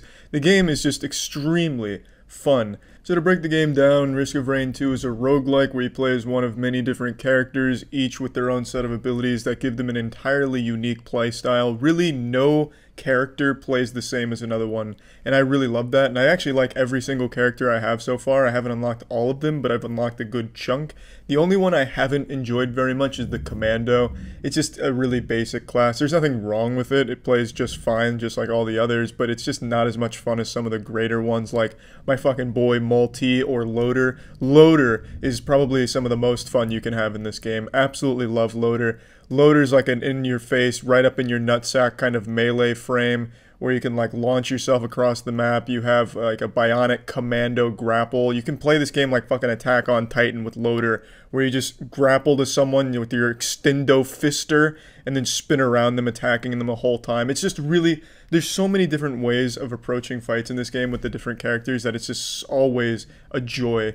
And the best part about the game is, of course, its loot. That's its core mechanic. You kill a bunch of enemies on a bunch of different stages, you get money for it, you spend that money on the chests that randomly spawn on the map, and you get randomly generated loot. Some of it's incredible, and some of it's just like a stack of condoms it gives you that's pretty worthless, but those worthless items aren't entirely useless because you can have a bunch of those, and you can trade them in for something better if you can find it on a different stage. There's also 3D printers where it prints the item that you see there. If it's an item you want, you can trade some of your useless stuff for it to get something better for a build you're going for. There's just plenty of options when it comes to building your character during a run, getting him up to a godlike power spike, and that's incredible because a lot of games shy away from making you too strong for fear that you'll get bored of it. The only other game I can think that allows you to go this hard and being overpowered is Warframe. And this, I love that. I love the fact that this game isn't pissing its pants and biting its nails in fear that the player's going to get bored being too powerful, so they have to limit how many items you can stack. This game doesn't give a fuck about that. All your items can stack until you're ready to take on God himself if you want to. You can make yourself so powerful you're one-shotting every single boss, even on Monsoon difficulty, which is the hardest difficulty. It's great. I love that it encourages you to go for these God runs and be overpowered. There's never a point where you're just, like, you know, firing wet noodles at an enemy. As long as you're collecting items and being mindful of the build that you want to put on, you can always be hitting these meaty slaps on everything, and it's always so satisfying.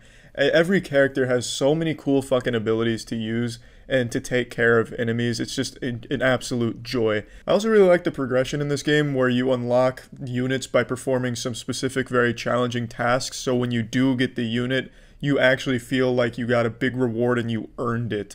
I like that it's just not freely given to you. You have to actually work for it. And like I said earlier, you can get up to this godlike status of power, but the game's not easy. This game is by no means some kind of pushover where you'll come in here like half overdosed on Xanax and still pull off an easy god run. This is an extremely challenging game. Things can go wrong in a fucking instant. If you take your eyes off of the computer screen during a monsoon run, like maybe your dog took a shit in the corner and you look to check what that smell is, you're probably going to die in that brief moment that you weren't watching the game. This game can get hectic, chaotic, extremely fast, and I love that. It's extremely challenging, very rewarding. The final boss in particular, I think, was great.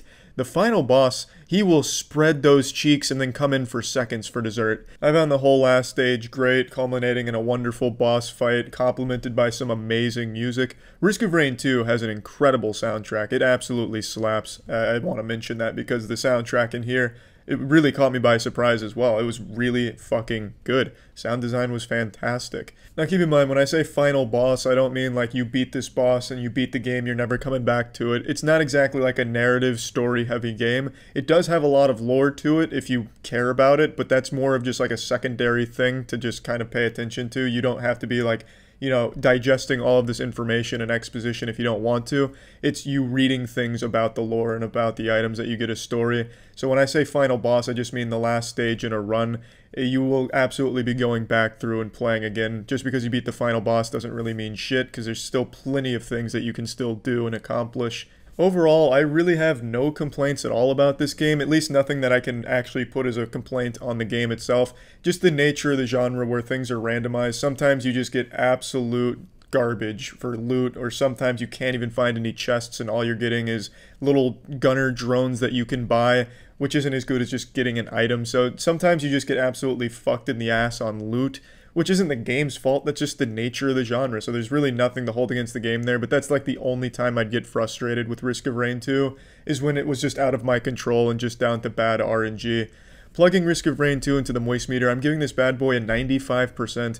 I have absolutely no complaints about this game, and this was one of the biggest surprises I've had in gaming in a long time. I didn't even expect to like the game. I thought I was only going to play it on stream for like an hour or two just because so many people recommended it, but I've fallen in love with it. I think Risk of Rain 2 is an incredible experience. It has a multiplayer, which is, it's good, it's fun with friends, but it is competing for loot, which is kind of frustrating for some people, so I could totally see why a lot of people might be a little apprehensive about multiplayer and sharing that loot like that. But overall, there's just so many things to do in the game, so much replayability, so much versatility when it comes to builds with different units. I just absolutely loved Risk of Rain 2. Fantastic game, and yeah, that's about it. So yeah. This episode is brought to you by Raycon. Initiating moisture.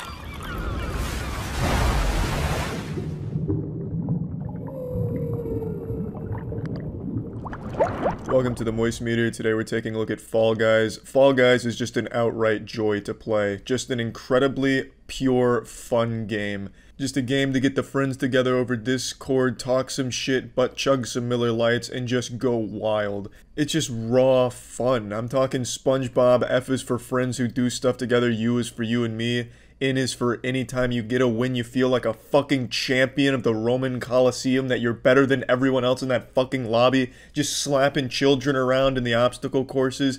Everything about the game is just extremely enjoyable. So the game is a battle royale of Mario Party minigames. Battle royale has to be one of the most stale genres around right now, and this just completely turns it on its tits. It is just a super casual game to just kick back on, put a big goofy smile on your face with your friends, and just get rowdy out there.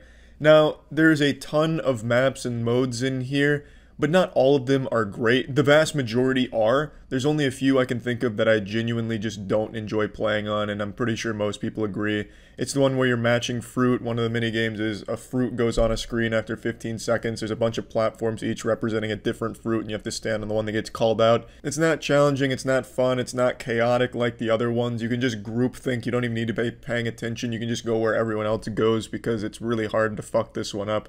Whenever someone loses on the matching fruit mini game, I think less of them as a person. And then there's another one that I think is actually the worst one, which is just some diarrhea dog shit. It's called Hoops-A-Daisy. It's a team game where your team is jumping through randomly spawning rings and you get points for those.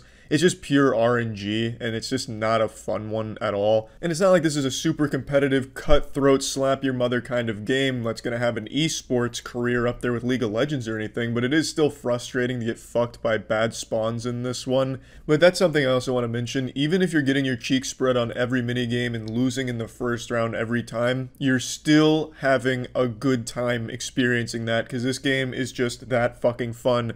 Where even if you're just getting slapped off the map by like the wipeout obstacle courses, it's still fun. Like, you're still laughing and enjoying it. It really is just one of the most pure fun games I've played in a long time. There's multiple rounds, each round eliminates X amount of players until a final round, and there's one winner. It's, like I said, a battle royale of Mario Party minigames and obstacle courses, and it really is as fun as that concept makes it sound. As long as this game continues to add new maps, new modes, and minigames and shit, this will always be an extremely fun game. I don't see this being just some kind of one-off fad for a month or some flavor of the month shit. I really think this game has extreme staying power as long as they're willing to put the effort into making more maps and more modes and shit. And I don't think it should be that hard, right? I mean, goddamn, you could literally just copy Mario Party 4 minigames and just throw them in here with a little twist or something. It's just, it's an incredible concept that I can't get enough of. When I was watching the game, I thought it looked nice, but I didn't think I'd really get into it. But once I started playing, holy shit. I was fucking balls deep in this. I was ready to start fucking getting sweaty on it, looking up meta strategies for each Mario Party game to be the optimal gamer here, like a truly gamer glunk gladiator that doesn't lose at Fall Guys. It's just really fun. It's fun to do well in, it's fun to do shitty in. It is just, when you fire this game up, you know you're in for at least a good time, even if you're terrible at it. And it's really kind of hard to be awful at it. You're always going to do at least decently, I imagine. Now, there's not a whole lot of gameplay mechanics. There's run, jump, dive, and grab. Grab is never really used for anything other than fucking up some people, which is always fun to just grab someone's ass and give them like a wedgie and make them fall off the map. But that doesn't happen too often because you can break out a grab pretty quickly. And you never really use grab to pull yourself up onto ledges, which you can do. There's only one map I can even think of where that's even viable. So the grab isn't the most useful thing, but it is a fun tool to have to just kind of grief other players if that's what you're looking for. But going forward, I'd like to see grab have a few more applications in some of the mini-games, as opposed to just being a meme tool to kind of just cock block somebody in the round. Everything else has its purpose. Jump, obviously. Jump and dive, obviously. Sometimes your character will just fall for no reason, like their shoelaces get tied together and you'll just be running and fall forward for no fucking reason. But that's not like a big deal either, because at that point it's just kind of part of the goofy fun experience, so I don't have a problem with that. So yeah, I mean, that's really about it. It's just a really, really enjoyable game. Plugging this into the moist meter, I'm giving Fall Guys a 90%. I think this has potential to go up to a 95% with more maps and modes. Right now, there's not a whole ton. There is a good selection, especially for launch, but I would have liked to see a little bit more, because oftentimes you're just playing the same ones. And like I said, quite a few of them are kind of lackluster, but the majority are just really fucking good. There's a couple more I didn't mention. I don't really like the tail mini games. I think the tail ones are just kind of shitty too, because the optimal strategy is just sitting doing nothing with a couple fingers up your ass while everyone else is just chasing each other around, and then maybe the last 40 seconds of the round, then you join the fray and steal the tail at the end and run. So there's a couple that I just don't really like, but overall, I love the selection here, and I love the concept, and every time I fire this up, I'm having a great fucking time. So yeah, I would highly recommend Fall Guys if you're just looking for some good old goofy fun with your friends, or just even playing alone, it's still a good time. Once again, ladies and gentlemen, it's time I bend you over and give you the truth. Getting yourself a quality pair of wireless earbuds is extremely important, and Raycon is some of the best you can find. Raycon is the same amazing audio quality you're used to, but it starts at half the price of the other premium wireless earbuds. Raycon is an extraordinary option for anyone that wants to stay active and still pump those boner jams, as I've talked about many times in the past. That's the main purpose I use my Raycon for, is when I'm working out or doing any kind of cardio or anything active. I like to pop in the Raycon earbuds and just get wild. It helps me get a couple extra reps in there. It doesn't ruin anything by having a wire dangling that I accidentally rip out and hurt myself with. It's just convenient, works well, sounds great. Their everyday E25 model is still their best model right now, so I'd highly recommend those as well. So if you're interested in getting yourself a great pair of wireless earbuds, I'd recommend Raycon. You can go to buyraycon.com/moist to get 15% off your order. Clicking the link in the description works as well. So again, if you're interested, you can go to buyraycon.com/moist for 15% off. That's it. So yeah. This episode of Moist Meter was brought to you by Dashlane. Initiating moisture.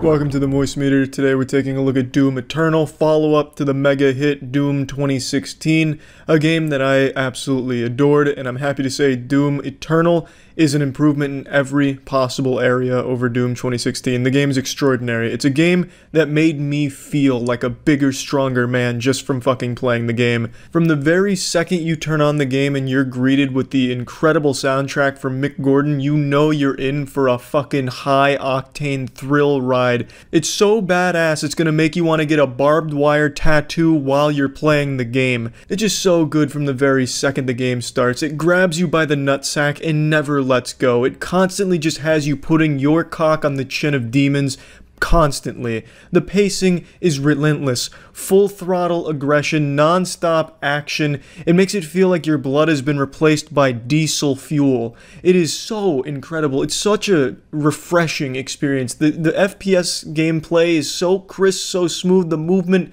is magnificent. There's so many new mechanics this time around too. It's a lot deeper than Doom 2016. A lot of weapon variety and a lot of different purposes for each weapon, so you'll be constantly switching in between weapons during a fight, because you're going to be mixing and matching what works best against what enemy. Let's say you need armor, well maybe you'll use the flame belch and then hit them with a blood punch so that we get like this fat fucking piñata explosion of armor drops. It's so good.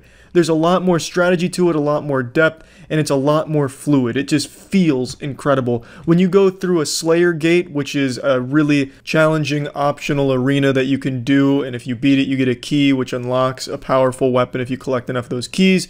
You'll go through this gauntlet of thousands of demons, this horde of meat that just comes after you, from the most pathetic, pitiful, small demons, you know, the demons from the person that pirated a movie one time, to these fucking hulking, gigantic beasts of legend, and you'll grit your teeth and fail multiple times on nightmare difficulty until you finally triumph and get that incredible reward. But all the while that you're getting your ass pounded, it doesn't hurt. It feels great because the maps are so well designed to complement high flying action and just constant movement that it just always is fun just to get in there, even if you are getting your shit pushed in.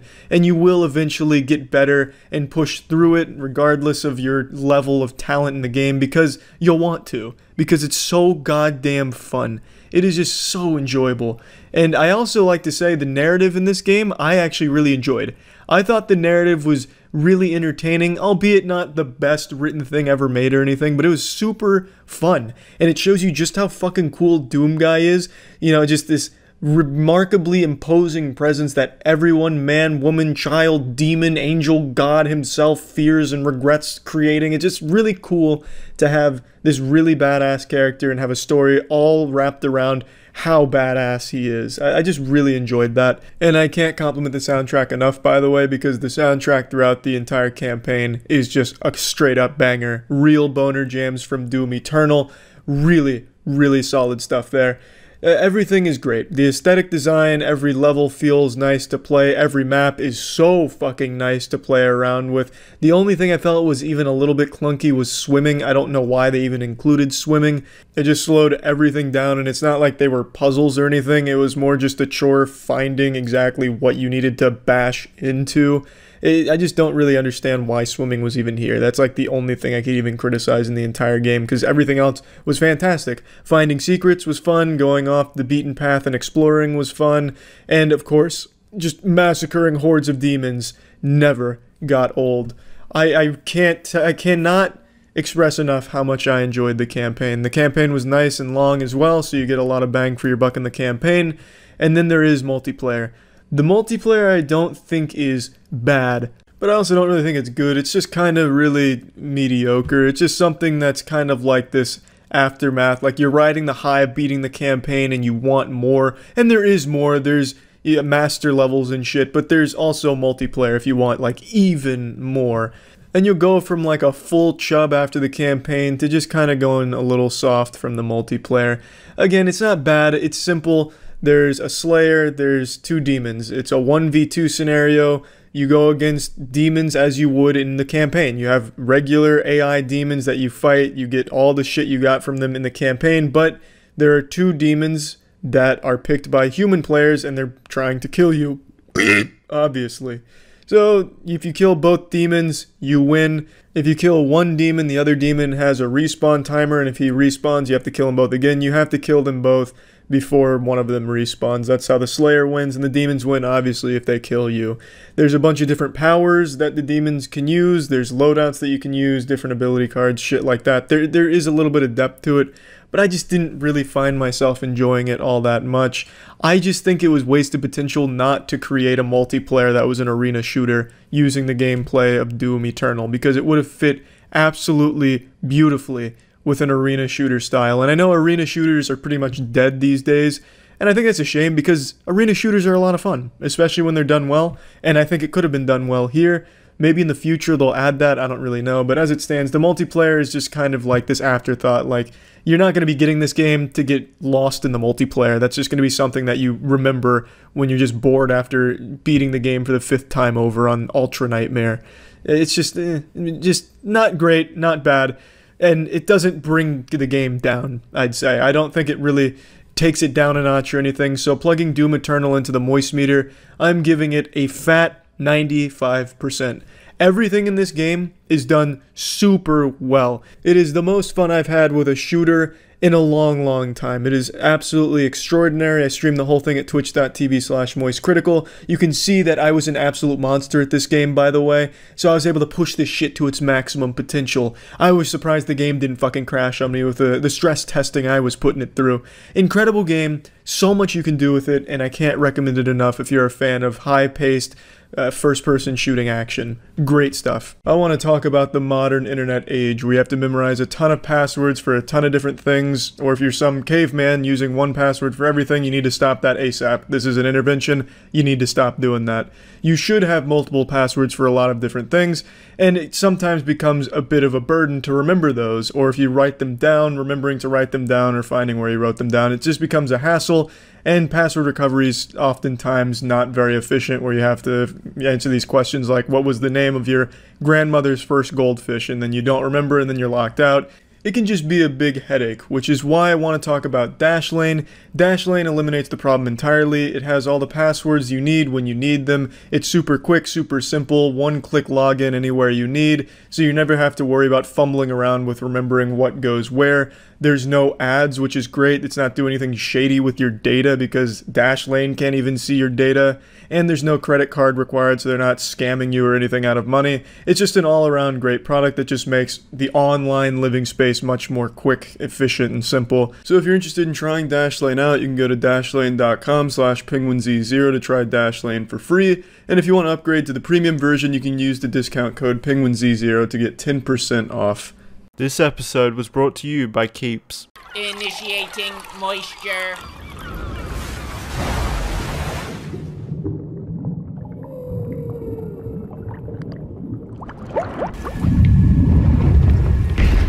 Going somewhere?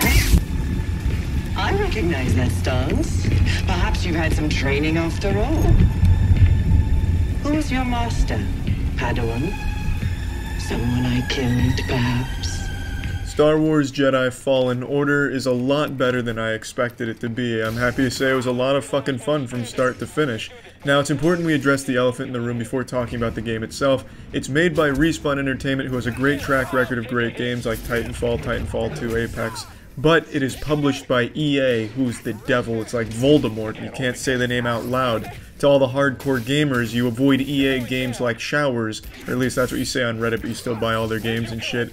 EA, yeah, they published it, but there's no microtransactions like you're used to from that shit company. So I'm happy to say that. It is a game that is very truly meant to be a game for both Star Wars fans and just fans of action games in general. I want to start with the best part about this game, which is the combat. The gameplay in this game never gets stale throughout its entire 15-hour journey. And keep in mind that's without me exploring every nook and cranny on every planet and getting 100%. So there's a lot of content there, and there's a lot of lore in the game scattered throughout the world, so there's a lot to really pick up on if you're a fan of the lore of Star Wars. And all of it is canon according to the mastermind Disney, so that's great for Star Wars fans. But I really think the biggest shining factor of this game is its combat. The gameplay is just always fun and rewarding. It's most closely resembling anything from the Souls franchise, more specifically Sekiro, which is an absolutely great game that I love. Now, obviously the first thing that people are going to ask, is it really hard, like the Souls series? And I played the whole thing through on Grandmaster difficulty, which is the hardest one. I streamed it all at twitch.tv/moistcritical, and I can confidently say there are definitely times in this game where it's extremely hard, and I definitely got hung up on certain mobs and encounters. In particular, one mini-boss called like the Rabid Ass Beater or something, I don't quite remember. It took me like 20 minutes to beat him, and the final boss was slapping my asshole inside and out for like 30 minutes, so it definitely is hard at certain points, but overall the game itself is much easier than something in the Souls franchise. Not that that's a complaint for me at all. I don't think the game needs to be cutthroat and putting the fear of God in you to be fun. I just know it's a natural question when you compare something to the Souls series. Now, I think the reason why it's easier than most games in that franchise is the amount of tools you have at your disposal. You get so many really fun and interesting force powers that you can constantly use in a fight to turn the tide in your favor. If you're tactical enough, if you have a galaxy brain, and you're getting attacked by 5 stormtroopers and a goat on Zepho, maybe you lead them to the edge of a cliff and you jump over them, do a giant force slow on the entire mob, and then force push them all off the cliff, wiping the board instantly. There's a lot of really cool powers that you can use in these fights that make it a lot of fun, but the one-on-one fights are just as fun, if not more fun, because the parrying mechanic I think works really well. It's very flashy, and there's some decent combos that you can use, but it's not a very combo-heavy game. It's more so on timing and rhythm, just like Sekiro was. I really enjoyed the combat start to finish. There's more than one lightsaber style. There is double-sided lightsaber, of course, which is iconic. And I just think there's so much to play with and a lot to enjoy when it comes to actually fighting enemies. And there is a lot of enemies to fight. There's a lot of fucking hardcore action. And outside of the action, I think the puzzles are pretty well made. Some of the puzzles definitely had me looking pretty goddamn dumb on stream. But I think that's what makes them fun, is when they're challenging for you and you have to really think hard to figure out how to get to the secret, or find a collectible, or get an upgrade, or just progress in the game. There's a lot of puzzles and there's a lot of ways of approaching them, and I think that's very nice. And I also just like the map design in general. Everything connects in a, pretty intuitive way, so you're never overly lost, and there's a good map system that you can always access and just figure your way around. It's just overall, the gameplay, everything in that department is super enjoyable. Not only the combat, just everything surrounding it. The only thing I will nitpick on a bit is there are mini-bosses that defend upgrades occasionally, and they're just reskins of enemies you've already fought. They're not very inspired mini-bosses. Sometimes they're challenging, yes, but they are, in general, just a reskin of what you've already fought. So that's a little disappointing that they didn't put much work into that, but it's not that big of a deal. Enemy variety is pretty decent across the board. Most of the shit you'll be fighting is animals, slug goats, Darth goats, big toads. But outside of that, there's also the stormtroopers, purge troopers. It's a lot of stuff to fight, and it's nice. I really enjoyed everything in that department. Soundtrack as well is something that stood out to me. I think Star Wars has always had a really strong soundtrack. Although the movies, in my opinion, are not all that great, the soundtrack always is. The soundtrack always fucking slaps, and that's no different in this game. And the characters in this game, I think, are also well written, well acted, Although they look very goofy at times because the animations betray the characters, I think that's something that they didn't put a lot of work into, is making the animations fluid. The game often feels a bit clunky when you're moving around the world. Platforming sometimes ends up a disaster because you'll phase through something or clip through something, or you won't grab something when you should. You'll wall run, but you'll end up wall running right into your own fucking death and plummeting straight to hell, just for no reason other than just the game not working entirely as it should. And the same goes for the camera as well. Often if you'll engage in a close corridors combat section, sometimes your camera will get locked outside of the map and you can't really change it, and then you'll just get brutalized in the locker room by the stormtroopers and you'll have to restart because you die in 2 or 3 shots on Grandmaster.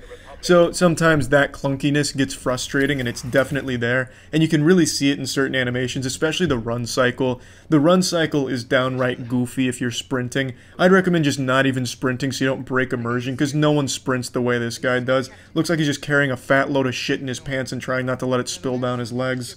But I mean, really, overall, the game is just a joy to play, and it comes with a really good story that I think is very engaging, and it's well told, albeit goofy at times, and I think their attempts at humor in the story don't land at all. They're really just half-assed and ham-fisted attempts to throw in like simple one-liners towards the end of the game or in the middle, and it just doesn't really work. But the story overall is just really well told, and it's super nice to see. And especially since this takes place in between the 3rd and 4th movie, it's really good to explore that area, because I find that to be a really fascinating time period for this franchise to explore. Seeing the clone troopers turn, spoiler alert, I guess. It's just a really fun set of set pieces that this game brings. And there's a lot of cinematic elements that I think work really well. Sometimes when they throw in a QTE, a quick time event, I think it's a little goofy. It should have just been a cutscene. But I just really enjoyed the game. Plugging this into the Moist Meter, I'm giving Star Wars Jedi Fallen Order a fat 85%. It's a game I'd recommend to anyone who really likes an action game, or if you're a fan of Soul Series combat or Sekido combat. There's a lot in this game that it has to offer. You don't have to be a Star Wars fan to enjoy it, and you don't have to be embarrassed by it either. At first I thought this was going to be a game for only like the hardcore Star Wars fans, you know, the guys that finger gun into their mirror pretending to be Han Solo or petting their action figures before they go to bed. But it's not. It's a game that I think anyone can really enjoy. I know I certainly did. Did you know the real reason Anakin turned to the dark side of the Force was because he had spooky visions of hair loss? This is a vision many men suffer from though, since 2 out of 3 men will suffer from hair loss by the age of 35. Instead of cutting down younglings though, you have a better choice. Introducing Keeps. Keeps offers you proven treatments that help cut down on hair loss, meaning you can keep your locks for longer. With Keeps, you can visit a certified doctor online and get the medication shipped directly and discreetly to your door. The fact is that prevention is key if you want to keep your hair, so if you notice any thinning at all, hop on Keeps as soon as possible, as it has up to a 90% chance of stopping and reducing further hair loss. Starting at just $10 a month, you can get 50% off your first order by visiting keeps.com/moist. If you're ready to take action against the dark side of hair loss, visit keeps.com/moist for 50% off your first order. That's keeps.com/moist. Initiating moisture.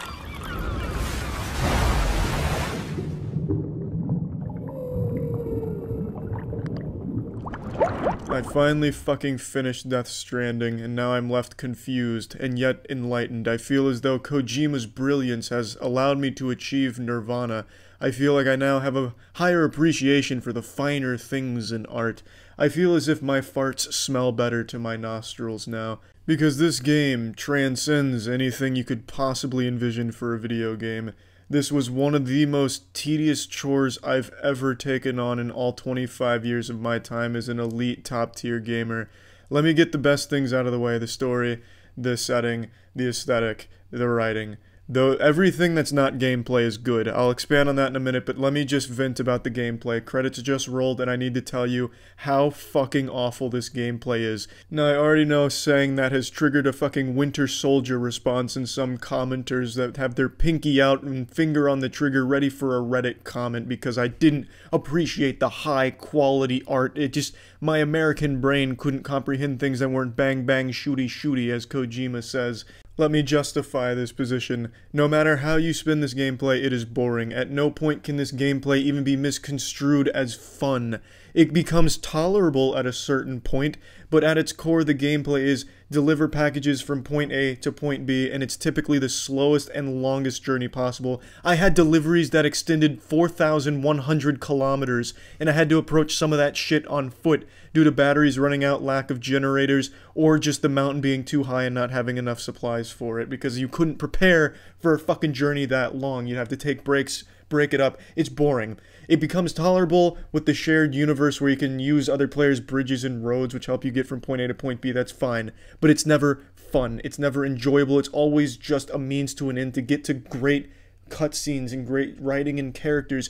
Never do you revel in the gameplay and just take time to just appreciate the walking, the being an Amazon delivery man, being a fucking post-apocalyptic postman with a fetus in a pickle jar. It's never enjoyable. It's so slow. It's boring.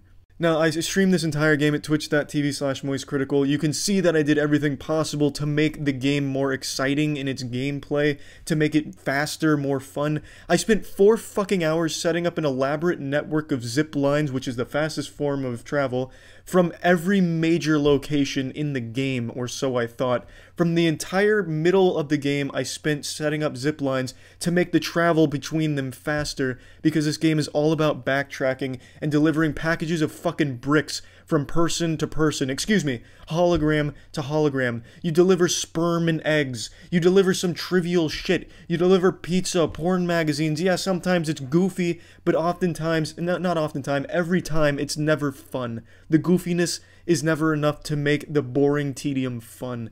It's so insufferably, frustratingly boring, and there's so many anti-fun mechanics in this game for no reason. For example, the recycling mechanic could have been totally just done away with. Half of the mechanics in here and features seem so arbitrary and just there to slap the player's face with Kojima's penis and make it take longer for no reason. It just seems like it's there to be punishing for the sake of punishment. To give you an example, if you want to build a road, it takes a substantial amount of materials, metals for example. In order to get those metals there, you have to individually bring those briefcases and packages full of metal to it. You can use cars to help, but it's going to take multiple trips. It is beyond agonizing. You feel every yard traveled with those packages going to one of the auto pavers for a road, and then you probably don't even use the road because you progress past it, but then you'll get 20,000 likes from other players that have used your road and benefited from your hard work, the fucking sweat of your brow, the blood, sweat, tears, and cum you poured into getting that road built for them to go viral on the Death Stranding social network. It's just not fun at any point. It's more fun to spit on your window and watch it slowly fall to the bottom. There's more fun to be had when you sneeze into a tissue. There's more action when you're shaking a protein shake or mixing something in a blender. Not saying this game really needs action. I'm totally fine if there was no action at all, but there is, and it's bad, by the way. When there is shooting shit, it's not fun. It's straight out of 2006 mechanics. But it doesn't need action is what I'm saying. But there's more engaging gameplay in a visual novel than here. This gameplay is just there to punish you and be tedious for the sake of tedious. And I guess what everyone defends there is that it's relaxing or calming, or you just don't get it. It fits the world and the tone of the world. Who gives a fuck if it fits the tone of the world if it's not fun? And it's definitely not relaxing because the vehicle driving mechanics betray you oftentimes. Shit has a mind of its own. If you take one of the bikes off-road, for example, that shit controls like a grocery bag being picked up by strong wind. It is impossible to go where you want to go half the time when you're out of the map, and there's so many fucking rocks. There's a million rocks. This is a technical marvel in the amount of little rocks that it throws in your way that your fucking vehicles will pinball off of if you make the mistake of taking the road less traveled. It is unbelievably frustrating. I could vent for hours about how not fun it is, and it wants to be not fun. And yes, I can see why people could find it relaxing if they want something to fall asleep to. This game would definitely help with your insomnia, but it's still, no matter how you spin it, never, ever fun. And it's by design. Now, this being a video game, that's a huge problem. It's a fucking game, not a movie, but it should have been. This would be a masterpiece if there wasn't a game attached to it. This is a great movie that unfortunately has a shit game on top of it. Everything else that's not gameplay is superb, spectacular. I love almost every character in here. Yes, there's cheesy dialogue, but when there's this many lines of dialogue, obviously there's going to be some stinkers. But a lot of them happen with Fragile. Fragile's lines often get really comical. She has a line where she goes, "I may be fragile, but I'm not fragile." And then she says verbatim, "Everything you've heard about me is true, except for the lies." So yeah, there's some like, I'm 14 and this is deep kind of shit. But, you expect that from a game that has this much in it. So that's not a complaint. I love the characters and I love the writing. It has such a fascinating story. It has so many nuanced details to the characters and what goes on. And there's certain things you can do when you're in your private room. There's a lot of options available to you. There's just so much in it. Aside from gameplay that is so great. But unfortunately, that fucking gameplay is still there. Like a pimple on the face of a supermodel. Like 1,000 pimples on the face of the world's best-looking supermodel. Graphically, this game is absolutely awe-inspiringly gorgeous. The settings you visit, the certain areas you go to, some of the, without spoiling anything, some of the certain enemies you encounter, some of the BTs, some of the, pretty much everything in this game is gorgeous and its design is flawless. The villain, Higgs, he looks great. It's just so beautiful to look at, an absolute marvel. But then there's that gameplay. There's that gameplay that this 20 minutes of great cutscenes, this 20 minutes of interacting with the characters is about to be fucking ruined when I have to go make this delivery because some old bitch over in the middle of nowhere wanted to have this plastic fork delivered to her and I'm the only man for the job. And also the music in this game bangs. The soundtrack is so great. Every time a song comes on, it is a joy to listen to, absolute pleasure. But then there's the gameplay. You hear that song, but you're still playing the game, so now you're conflicted. Shit, I got shit gameplay, but great music. Fuck, if only the gameplay wasn't here. I'd rather just listen to the jukebox.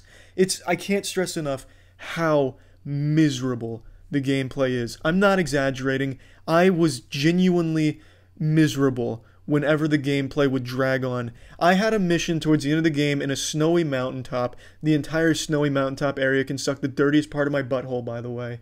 Where the mission was visit one area, go 1,000 kilometers to the left. After going 1,000 kilometers to the left to visit one mountaineer, I had to go 3,000 kilometers to the right to visit a doctor. After visiting that doctor 3,000 kilometers on the right, I had to go 3,000 kilometers all the way back to the mountaineer. After going back to the mountaineer, I had to go back to the main hub that I started it in, and then that was the quest line complete. It wasn't interesting, that was not well written, that whole side quest was not good, and it was the most tedious thing in the world because the mountains couldn't be traversed very efficiently. There were zip lines placed but in bad locations and also couldn't be used overly great throughout that area. I could go on and on, I really could. The gameplay is unlike anything I've ever played before in a bad way. There's a reason games don't make gameplay like this, because it doesn't lead itself to being fun for the player. It just reaches a point where you're able to tolerate it and put up with it for the greater good of finishing the plot that Kojima has made here, and it is absolutely fantastic as a movie.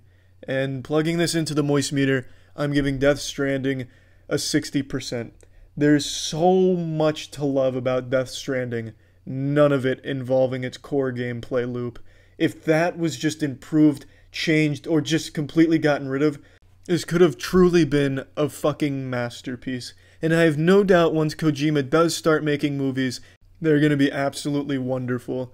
But this game, I can't recommend it. What I would recommend is watching Death Stranding. Watch a full playthrough without the gameplay perhaps, or the sped up gameplay, but just watching the cutscenes, watching the characters, and some of the side quests I think would be much better than actually picking up the controller and playing this for 60 hours.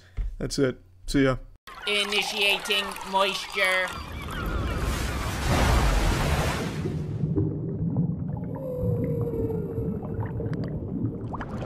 Nostalgia comes in many forms. Maybe you think back on grandma's old special grilled cheese recipe and get a semi-chub. Maybe you're like me and remember supersized options from McDonald's before they phased it out due to causing hearts to explode. Point being, nostalgia's fucking powerful, and nothing is more nostalgic for me than the original Luigi's Mansion. I still remember the Christmas I got it on the GameCube. Just an outright great game that still holds up well today, and I'm super excited to say the newest Luigi's Mansion 3, is just as good and in some cases even better than the original. So let's dive the fuck in. The thing I like most about the new Luigi's Mansion is that they have it as a hotel instead of a mansion, which let them do each floor its own unique theme. In the original Luigi's Mansion, each room would have a different theme or purpose, you know, a fitness room, a ballroom, whereas in the hotel, each floor is dedicated to it, the entire floor, so every room follows the theme. For example, there's an entire room or floor that's dedicated to just being a full-blown movie studio that has you with a really cool boss battle at the end on camera. Another floor has you entering an LA Fitness, where you can go in the locker room and find used needles where the synthol was used. Each floor just becomes its own entirely different adventure with a really good boss at the end. The bosses in this game are super fun. They each have different mechanics, some better than others, and there is one boss in particular I find to be a bit tedious for the sake of tedium. It's a cat that you have to chase through multiple floors doing the exact same mechanic to 6 times. And I just think that's a bit excessive. Not that it's a bad fight, but it doesn't change. You're just hunting it across these floors. And so I didn't care for that boss, but every other one, for the most part, was a really memorable and enjoyable boss that not only looked good, but had some fun mechanics to play with. And it really is the strongest part about this game, just all of the different places you go and how great they look and how great the boss at the end is. You go to a floor and it takes you to a fucking pirate ship, you summon the Black Pearl and fight its captain. So it's not restricted to just being rooms in a hotel or, you know, themed around something indoors. It has you going all over the place and doing all kinds of crazy shit, which was a lot of fun. Now I'm going to get to a complaint now because some of the boss fights were made hard, not because they were a hard boss, but because the controls betray you. The controls have a mind of their own and they're constantly trying to fight you for their independence. When you're trying to aim something like the plunger is something where you can fire it sticks to a surface, you suck it up and you pull something off. When you're trying to aim that plunger, the controls just don't really work. They don't lock on to what you need them to, and they'll have you spinning all over the place, and this is where the camera angle kind of fucks you as well, because you can't really tell where you are in space or exactly where you're aiming. So then you just get confused, you end up firing the plunger straight behind you or throwing it out your own asshole, so it doesn't really go where you need it to during a boss fight, which became painfully tedious during the last boss. The last boss has you firing bombs into a mouth, and you can't find the mouth half the times because it won't lock on, so be fucking firing bombs like you're doing it with your goddamn eyes closed, because for some reason, it won't target properly. Now luckily it's made a little easier by being able to use the bumpers for the things that you'll need to aim, but even then it's still not great because when you spin around it does it so violently and you can never really quite tell where you're looking, that it ends up still just being very wonky and just not great. There's also an entire level where you're in a water raft, and the water raft controls are abominable. Has you spinning around like you're drunk on a fucking Ferris wheel.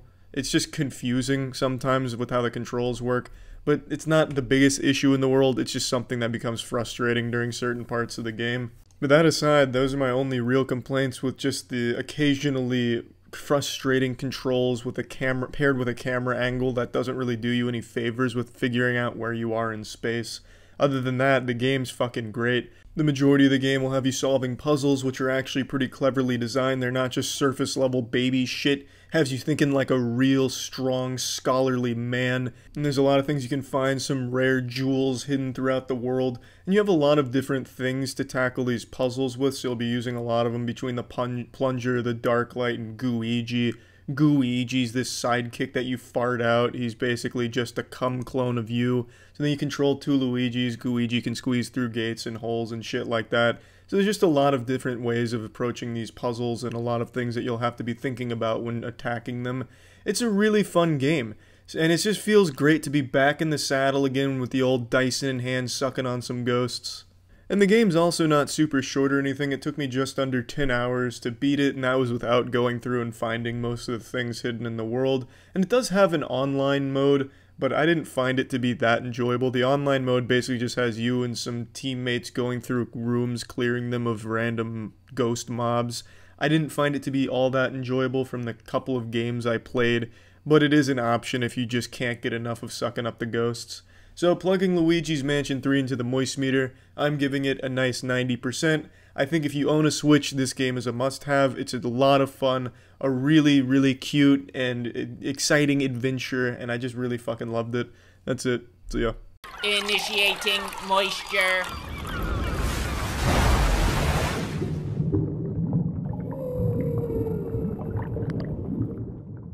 It's the Moist Meter, you fucking pussy. And you know what? We're not afraid of a little horror game, so today we're looking at Resident Evil 2's remake. And this remake absolutely puts to shame all other remakes that have come before it from other video game developers trying to cash in on older games with their really shittily done, lazily put together remakes, remixes, reignitions, 2.5s, re-envisions, director cut, all that bullshit where the only difference is the graphics were improved by maybe one extra polygon in one tiny frame of one of the main characters' penises. What I'm saying is everything that you thought you knew about redos of old games in the modern age, you know, like the HD remixes and shit, just throw that in the shitter. It's completely useless when it comes to Resident Evil 2's remakes, because everything before this one was so lazily done in comparison and such a waste of time that it's just a joke to even put them on the same playing field as Resident Evil 2's remake.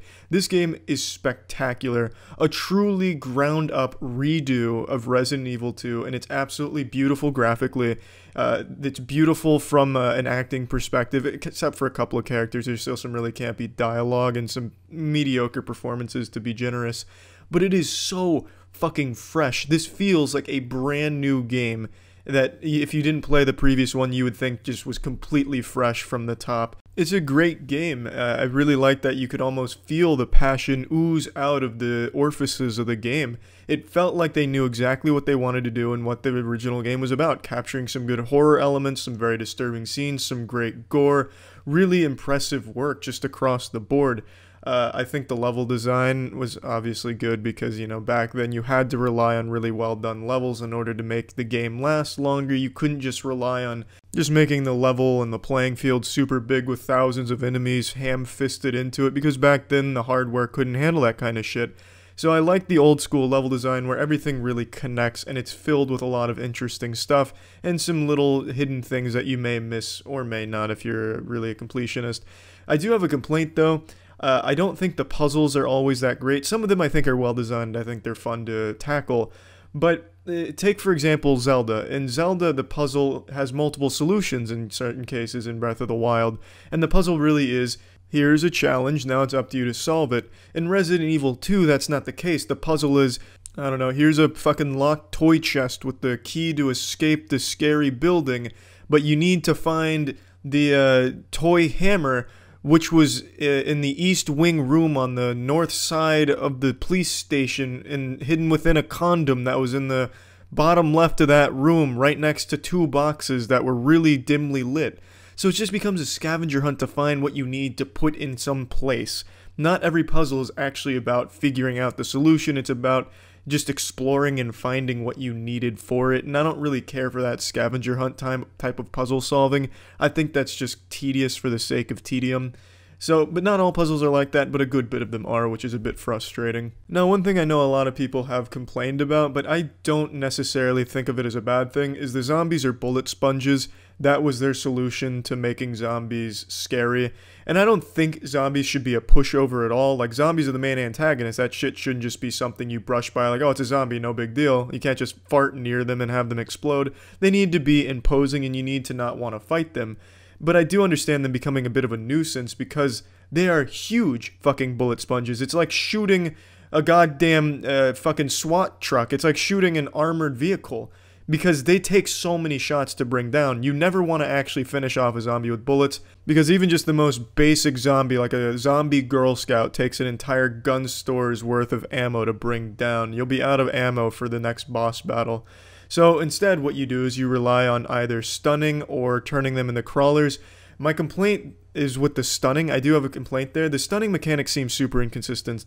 Sometimes you'll take out your pistol, pop one in the head, they'll stun them, and then you'll be able to squeak right by them, no problem, even give them a little pat on the ass, tell them good game as you go by. There's no issue there. But sometimes it'll take 3 or 4 shots from that same pistol on the same type of zombie to make the motherfucker even blink. So it seems very inconsistent with what it takes to actually stun a zombie, at least in my experience. The more reliable method is to shoot them in the kneecap and turn them into crawlers, which then also still takes like 2 to 4 bullets depending on your aim and depending on the zombie. Which is a lot more manageable than the 800 it takes to actually fucking kill one. Now, the last complaint I have about the game is I don't like the playthroughs after the initial Leon and Claire playthrough, because then you're just repeating the same puzzles with such minuscule differences between them, it seems completely worthless. You get a little bit of extra canon, but that's it. It's like 2 or 3 different lines between the playthroughs.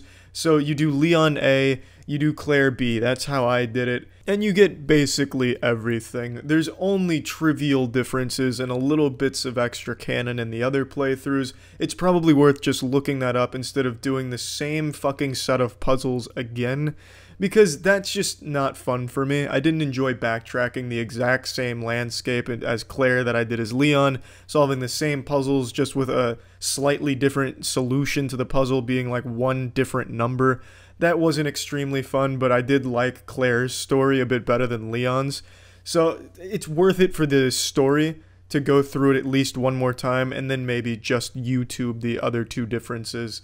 But overall, it's just a great game. It's extremely fun, it feels great, and I really like games like these that deliver an old school experience, that tell a fun story. It has some cheesy dialogue that it shamelessly acts. I enjoyed everything about it. It was thrilling, it did great with the gore, the horror elements, and it did keep it pretty tense. When you saw a horde of zombies, you're like, fuck, how am I gonna get by this without wasting all of my ammo? You're going through the sewers, fuck, it's one of those shit demons that's gonna poison me. Do I have blue herbs to take care of this? It's really just an enjoyable game that I had a lot of fun doing. The 4th survivor mode was a nice little cherry on top, with the tofu mode being a beautiful little hand job. It was just a nice little added bonus, a happy ending. Overall, fun game, great experience. Let's plug this shit into the moist meter. Resident Evil 2 Remake is getting an 85%. I can't recommend this enough, and I really hope it sets the precedent for upcoming remakes of older properties, because this is the kind of shit I would love to see. Classic titles completely revisited, revamped for the modern age, because it just works super well. This game is fucking great, and I enjoyed almost every second of it. That's it. So yeah.